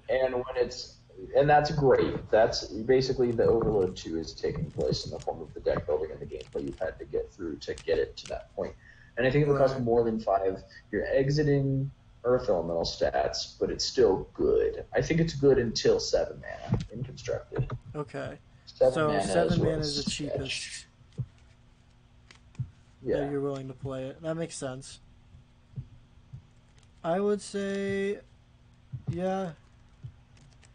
I would say 7 or 8 mana feels good. 5 mana feels really good. Yeah. But again, the fact that you have to build around very like specific things kind of takes away from it. But yeah, Grave Horror doesn't seem that bad. So yeah, I think it's fine. Yeah, so we're good with the 3 stars consensus. Yeah. All right. So what do you got next? So up next I've got Alkali Phantasm. I don't have a strong opinion on this card, but I think it's very easy to rate. So we relate this to Alkali Soul Priest, right? First, which is a 4-mana 3/5 that does this, but instead of a battle cry, it's just a static effect as long as you have it out. This is a battle cry that does this until the end of turn. Your healing effects are damage instead. This does what Alkali Soul Priest wants to do, which is just have it until the end of turn.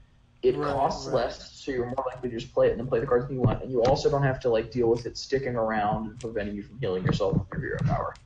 Exactly. Like Alkali Soul Priest does. Yeah, that makes sense. I like this card a lot. I think this card's good. I don't want to say better than Alkali Soul Priest. The other thing is, Alkali Soul Priest is below curve, and this is above curve. Right. Being a 3-mana 2/3 instead of a 4-mana 3/5. But it also doesn't stick around as hard because it's more balanced toward the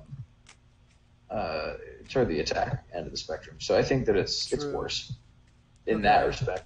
But I think it's better than the card in general. I'm gonna say for the reason why you would want to play this, I think it's better. Yeah, I would agree. I think this is a 4-star card. I think this is really good.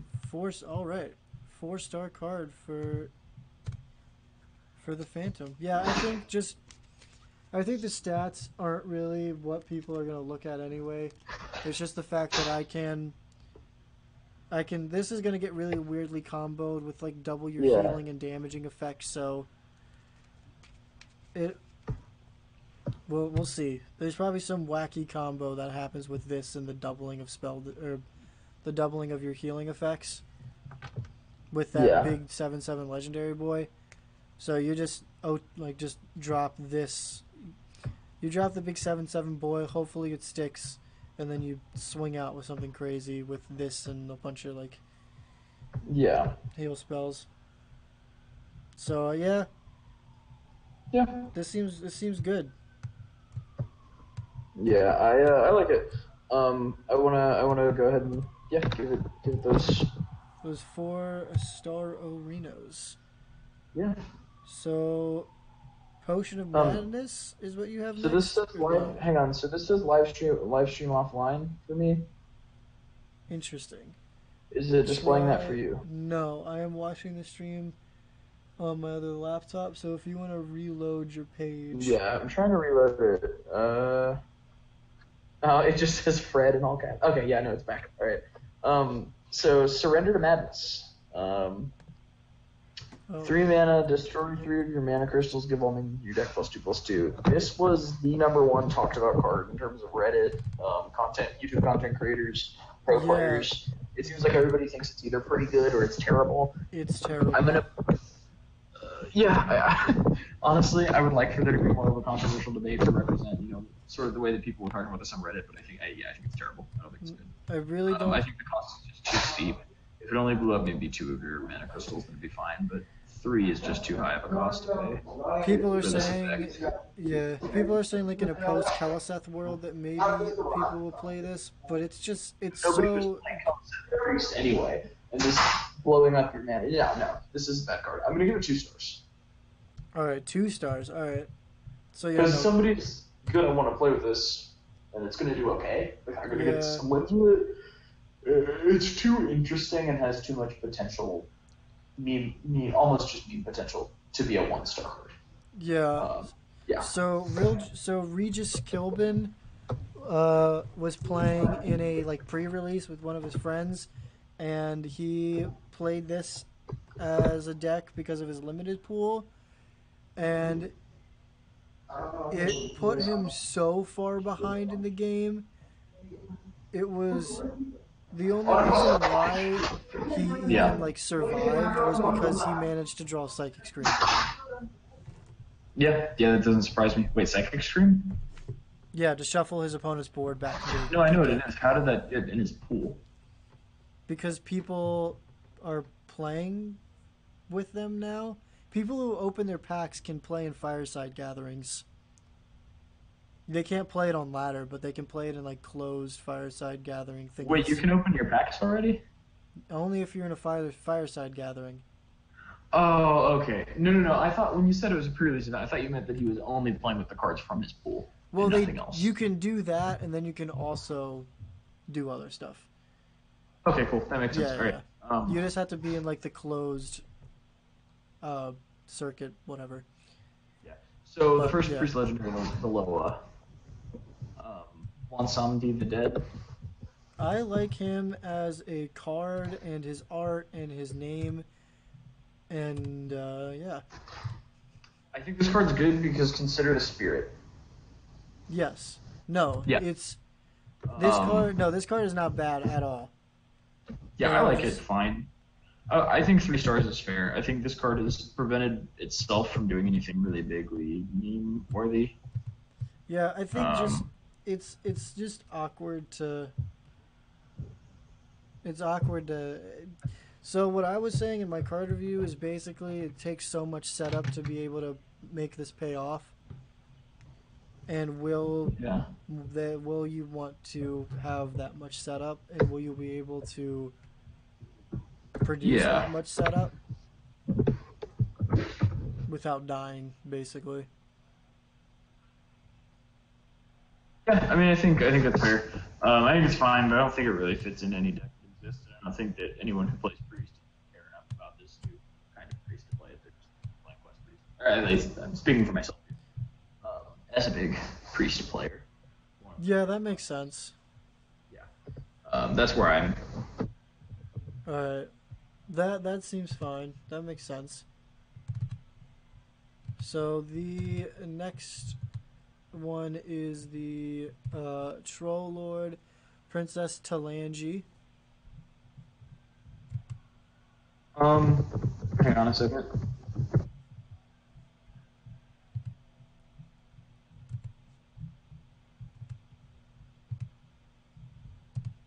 Talanji, 80 mana, 7/5, battlecry, summon all minions from your hand that didn't start in your deck. Yes. Yeah, I think it's good. I think there's going to be some kind of ridiculous, disgusting combo, either in Wild or Standard. I'm not sure. Probably. We can barely hear you as well, so I don't know what you did. What did you say? There we go. I don't know. I was saying that we can barely hear you, and I don't know what you did, but you're better now. Yeah. Well, I think this card is pretty decent. Some people were saying that you would want this in. Do you get enough value off it just from like Psychic Probes and Thought Steals and stuff? Because you don't necessarily need this in Somdi. Making them 1-costed already just seems powerful enough that you don't play Princess Talanji.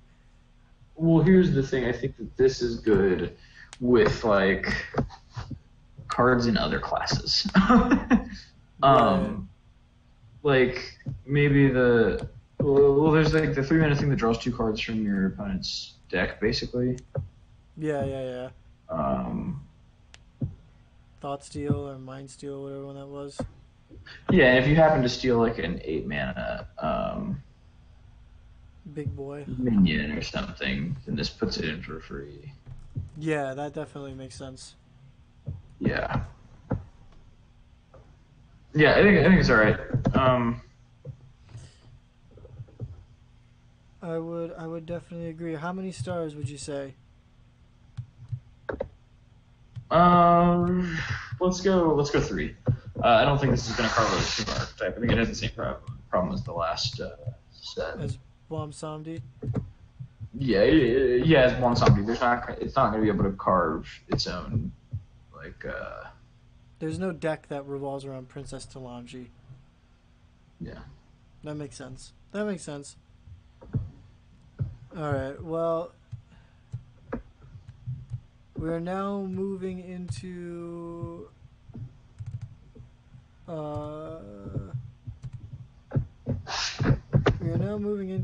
Shaman. No, Rogue.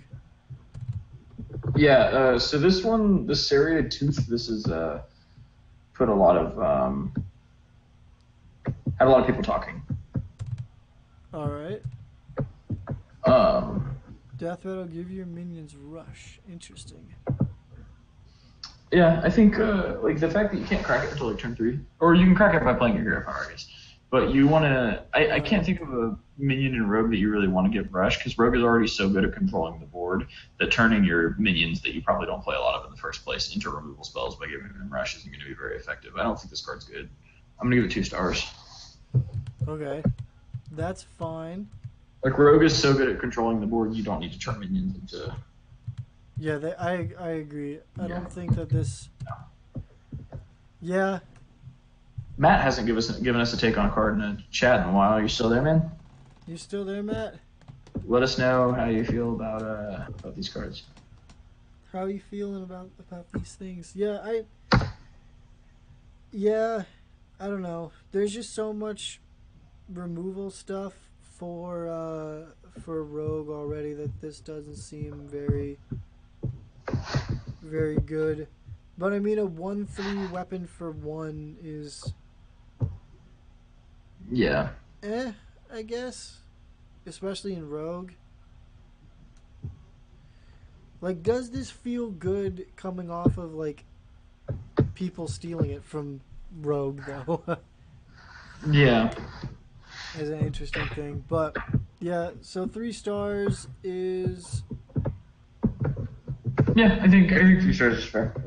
Like, if you want to bump it up to 3 stars, I was gonna give it 2, just because I think that it's so redundant to give Rogue mediocre removal when they already have such good removal. But we can bump it up to 3. It's fine. In between 2 and 3 is. Yeah. A good consensus. Matt says a lot of this is kind of underwhelming. I don't blame you. Yeah. A lot of these cards are especially getting into Rogue, which is the most boring class in Hearthstone. Shut up, Mike. Whoa. Hey, you gotta attack the 2 classes that I like playing, so, okay. Whoa, that sentence had a lot of words for a beast player. Alright, Stolen Steel.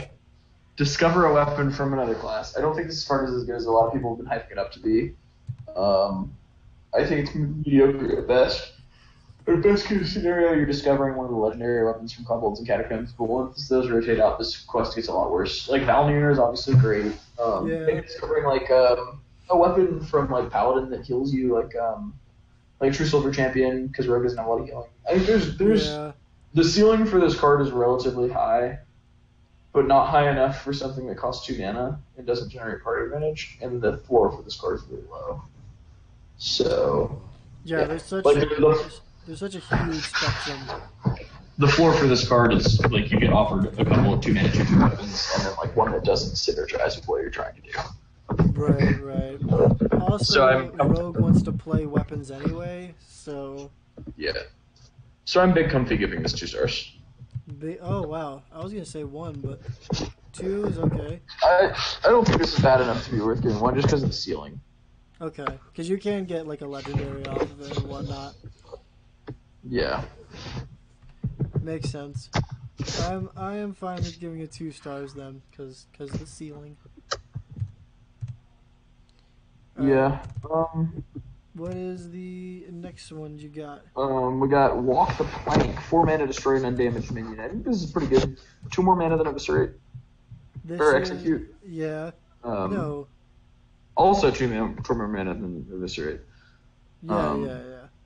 Yeah. I don't know. This just seems like a cheaper Assassinate. because usually you don't really care if they have damage or not. Yeah. So I say 3 stars. That's what I said. But if you disagree, then I'm curious why. Yeah. I think that 3 stars is probably fair. All right.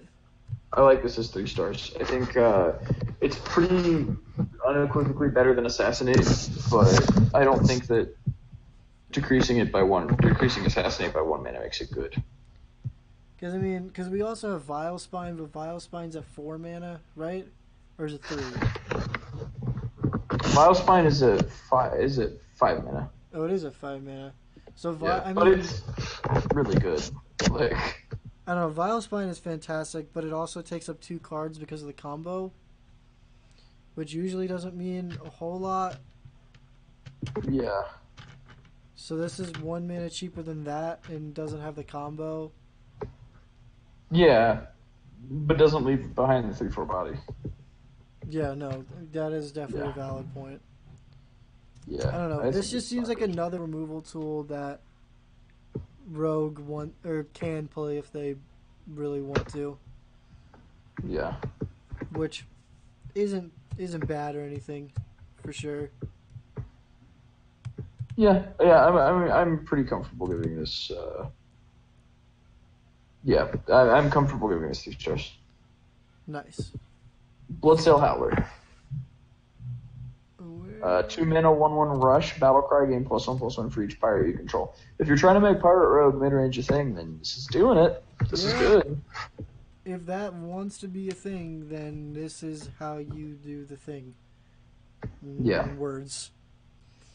Yeah, I like this. I would give it 2 stars. Yeah, I think 3. I think if Pirate Rogue ends up being good, which it looks like it is. Yeah, Pirate Rogue definitely looks like it's going to be interesting. I am going to play it. Maybe. I have to see what cards I pull before I decide what I'm going to try to play. And I also want to wait about probably like 2 weeks before I start crafting decks to grind rank with. You're saying that, but you're actually going to just craft it immediately on day 1, like you did with Shudderwalk when Witchwood came out. Remember when we said we weren't going to craft cards until like 2 weeks after Witchwood came out, and then you crafted Shudderwalk day 1? I pulled Shudderwalk. And then I crafted Shudderwalk day 1? Yeah. Because I rewatched that video yesterday of us cracking the packs, and I pulled the Shudderwalk and we freaked out. And it's going into the 2018 wrap-up video. Okay. Can my talking about how Beast Hunter players eat crayons go in there too? We'll see. So next card, Raiding Party. Ah, yes. This looks. I think this is disgusting. What's that mean? Disgusting. Disgusting good. Like Arcane Insight is played, and this is double tutor and then triple tutor if you have combo, which is not at all unrealistic. You prep this, you draw 3 good cards for 0 mana on prep. That's disgusting. This is a 5-star card. Whoa! I feel comfortable saying that, and you know how not frequently I say that. Like, all right, then. This is really, really fucking good. All right. I mean, sure, 5 stars. You get the tutor. You get the. Give me the fucking 5th star. God damn it! Boom. I don't feel like resizing that. There we go. That looks all right. So 3. Yes, I agree. Because Arcane Intellect definitely sees play. Yeah. For 1 mana more, you get tutored out pirates, which is real good. That's honestly the best card for Rogue. I just hope we see better pirates to make this shit worth it. No, trust me, we're gonna get to those eventually. Yeah. Get into the better pirates. Yeah, I love these. I think this is a 5-star card. Yeah, Alright. Unequivocally. I think this card is busted. I think this is going to get a nerf, honestly. I think this needs to cost 4 mana, or, like, combo actually not do anything. Or just not have a combo. Yeah, no, I think this is ridiculous. Next card, Spirit of the Shark. Y'all remember our boy Bran Bronzebeard?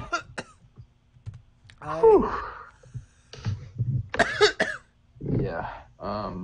Excuse me. Sorry, I inhaled too hard when I saw. I inhaled the shark dong too hard. So, this is fantastic. Your combos trigger twice. Your battle cries trigger twice. 4 stars for sure. Yes. Yeah, it's really good. I cannot wait to play Battlecry Death Rattle Rogue with the big chompy shark boy. That just looks like so much fun. Yeah, Because now we have Battlecry and Death Rattle synergies, and the Sharky Boy has both of them. It's delicious.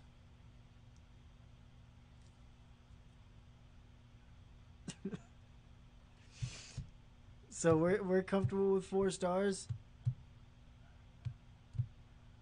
Oh no. Fred disappeared. Fred! No, the call failed. Hold on, let me recall Fred. Fred, how could you?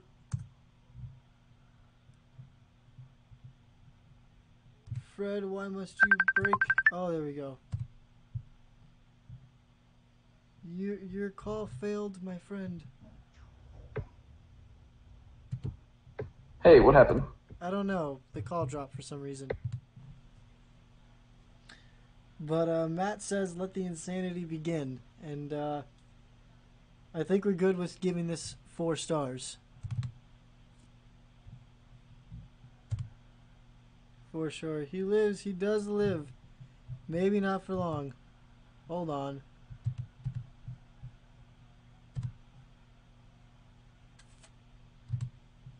Fred? Hold on, he said that goes to his thing.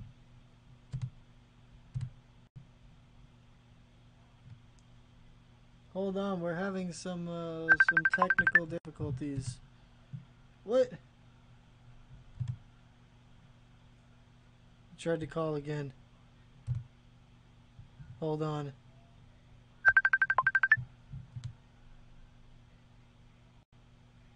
Here we go. Hello? Hello. Hey, I don't know why it dropped us again. I don't know. That was weird. Yeah. Okay. So, Spirit of the Shark, 4 stars. Yes. Good card. Reeks of Bran Bronzebeard, which is an amazing card in Wild and was amazing in Standard. So yeah, totally. Yes. Cannon Barrage. This is also another good card. Okay, the ceiling on this card is 3 times 24 damage randomly split for 6 mana.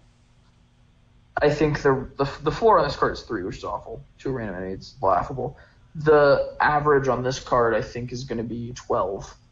So like 3 for the base plus you control 3 pirates, which I think is very acceptable for 6 mana because Paladin has a 6 mana 8 damage, and that gets played in arena sometimes. Yeah. Yeah, I think it's fine. 3 stars or 2 stars? Do you think? 3 stars. I think it's good enough for 3 stars. Right, so the other rogue epic, Gurubashi Hypemon. Whoa, wait. Okay, there. 3 stars. Let's go ahead and throw this 3 there. 3 stars is now thrown up there for a second. Because the motifs. So, Gurubashi Hype Man, what do you think about this boy? I think it's low-key disgusting. I think it's really, really good. Alright. Oh, Matt says in the chat, he lives in reference to Bran Bronzebeard. No, I think he was referencing the fact that you lived for like half a second and then the call dropped again. Oh, yeah. Maybe. But yeah, the 7 mana 5/7 Battlecry discover a 1/1 copy of Battlecry minion at cost 1. I think this card's that's great. good. The ceiling on this card is ridiculous. The floor on this card is pretty bad. to be honest. I mean, the floor on this card could be like 1 mana, 1/1 draw a card, but you could also discover the shark. Sharky. Yeah, the fact that you can discover the shark, which we'll get to in a second. Yes. So, are you gonna say 4 for this one? Yeah, I feel good about that. Because this seems really, really good then. Because you also have to think that this can get doubled with everything as well. Yeah. If you want to do that. And then, or whatever you discover gets doubled as well. Yeah. This is potentially going into my Battlecry Death Rattle Rogue. Yeah, I think it's good. I would play it. I'm going to give it 3 stars. I think it's a good card. I think it's a great arena. 3 star? I think it's going to see a French constructed play. Possibly in Growl. Okay. Speaking of Growl. The Druid Beast, Growl the Shark. We are not in Druid, we're in Rogue. Sorry, Rogue Beast, Growl the Shark. 5 mana 2/2. Battlecry, eat a minion in your deck and gain its stats. Death Rattle, add it to your hand. This is very spicy. It smells vaguely like Cube. It does smell vaguely like Cube, which is very susceptible to silence. Is the only. Oh yeah, I guess I didn't think of that. I think it's good.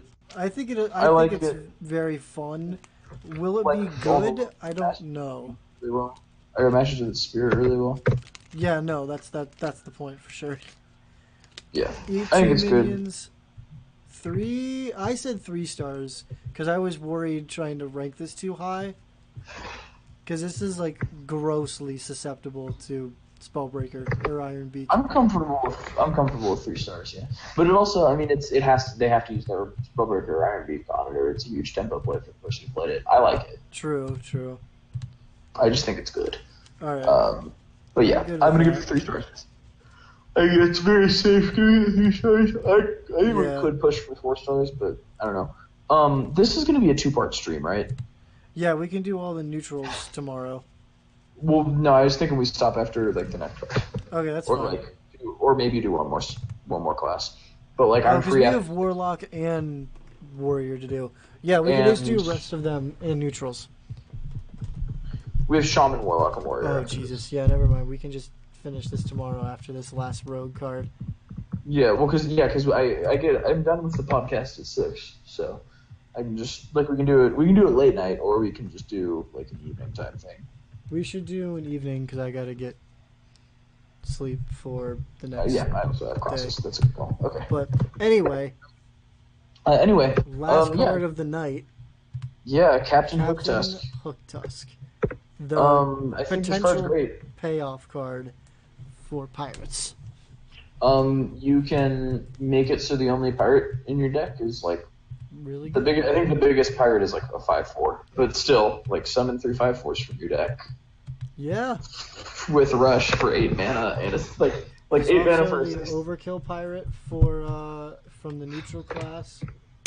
Yeah, I guess. I haven't seen that yet. I think that this card is just incredibly good, not in the pirate deck that you'd think you'd want to play it in, but in a tempo rogue deck that wants this as a finisher, that this just wipes the board and leaves behind like 3 huge minions, which is ridiculous if you tutor, because you wouldn't play any of the other pirates anyway. Right. So if you just build your deck so that, you have 4 reasonably sized pirates in it, and then this is going to make sure it pulls out 2. Make sure that you don't draw all of them before you draw this. Definitely. No, that makes sense. I'm still going to play this in Pirate Rogue, potentially. Just to see what it does. But yes, if there is any sort of... It's still fine in Pirate Rogue. I just think it's best in a non-Pirate Rogue, like just in a deck where you only play like 4. Yeah, just so you can really, really tutor your pirate grabs. Yeah. So are we safe giving this 4 stars? Mm-hmm. I would say so. Yeah, I think this is excellent in like in a controller mid range, like high curve mid range rogue deck. Yeah, I like it. I would agree as well. Matt says honestly this ain't bad, just a bit costly. Yeah, so this Yeah. doesn't have very much sticking power, but you don't really want it to stick because this is probably going to finish out the game anyway, so that doesn't really matter. Yeah. Yeah. I would agree here. So there's definitely that, but yeah, this is just a finisher in the. I even think about like the high costed tempo rogue sort of thing, like really just tutor out exactly what you want, which makes sense. Yeah. I think that's an accurate statement about this. Yeah, yes, sir, bomb. Well, that is the last card we're gonna do tonight. It looks like. Yeah. So, because I think we're both pretty tired. Yeah, I need to go to bed. But we'll get the other half tomorrow. Definitely. If you guys enjoyed, please do leave a like and a comment down below. Subscribe if you've not subscribed already, and hit that notification bell. Hopefully, YouTube will notify you whenever we go live tomorrow and in the future. I play Hearthstone, Pokemon, other old fun games. Check out all the links in the description. Most of them are social media. So if you want to, go follow all the social media. We post on there whenever we're about to go live as well. Yeah. There's also merch link down there. So if you want to, go get some StevensvilleGamers merch. And if you really want to... Even if you don't want to. Yeah. Even if you don't want to, you're obligated to. Yeah, now that you've watched the stream or this whole video, you have to. No ifs, ands, or buts about You're it. obligated to go buy some SVG merch. Thank you for having me on the stream again. It's been an honor. I'm excited to be on it again tomorrow. It's going to be fun. If you want to be on any other streams any other time, you are always welcome. And Yeah. but make sure you guys keep the all US spirit with you, because Michael and Fred from StevensvilleGamers is going to be signing off now. It's me. I didn't know. I didn't know if you're going to be too tired to register. But 1, 2, 3. Oh yeah. Bye. Oh, yeet. Fuck. Bye.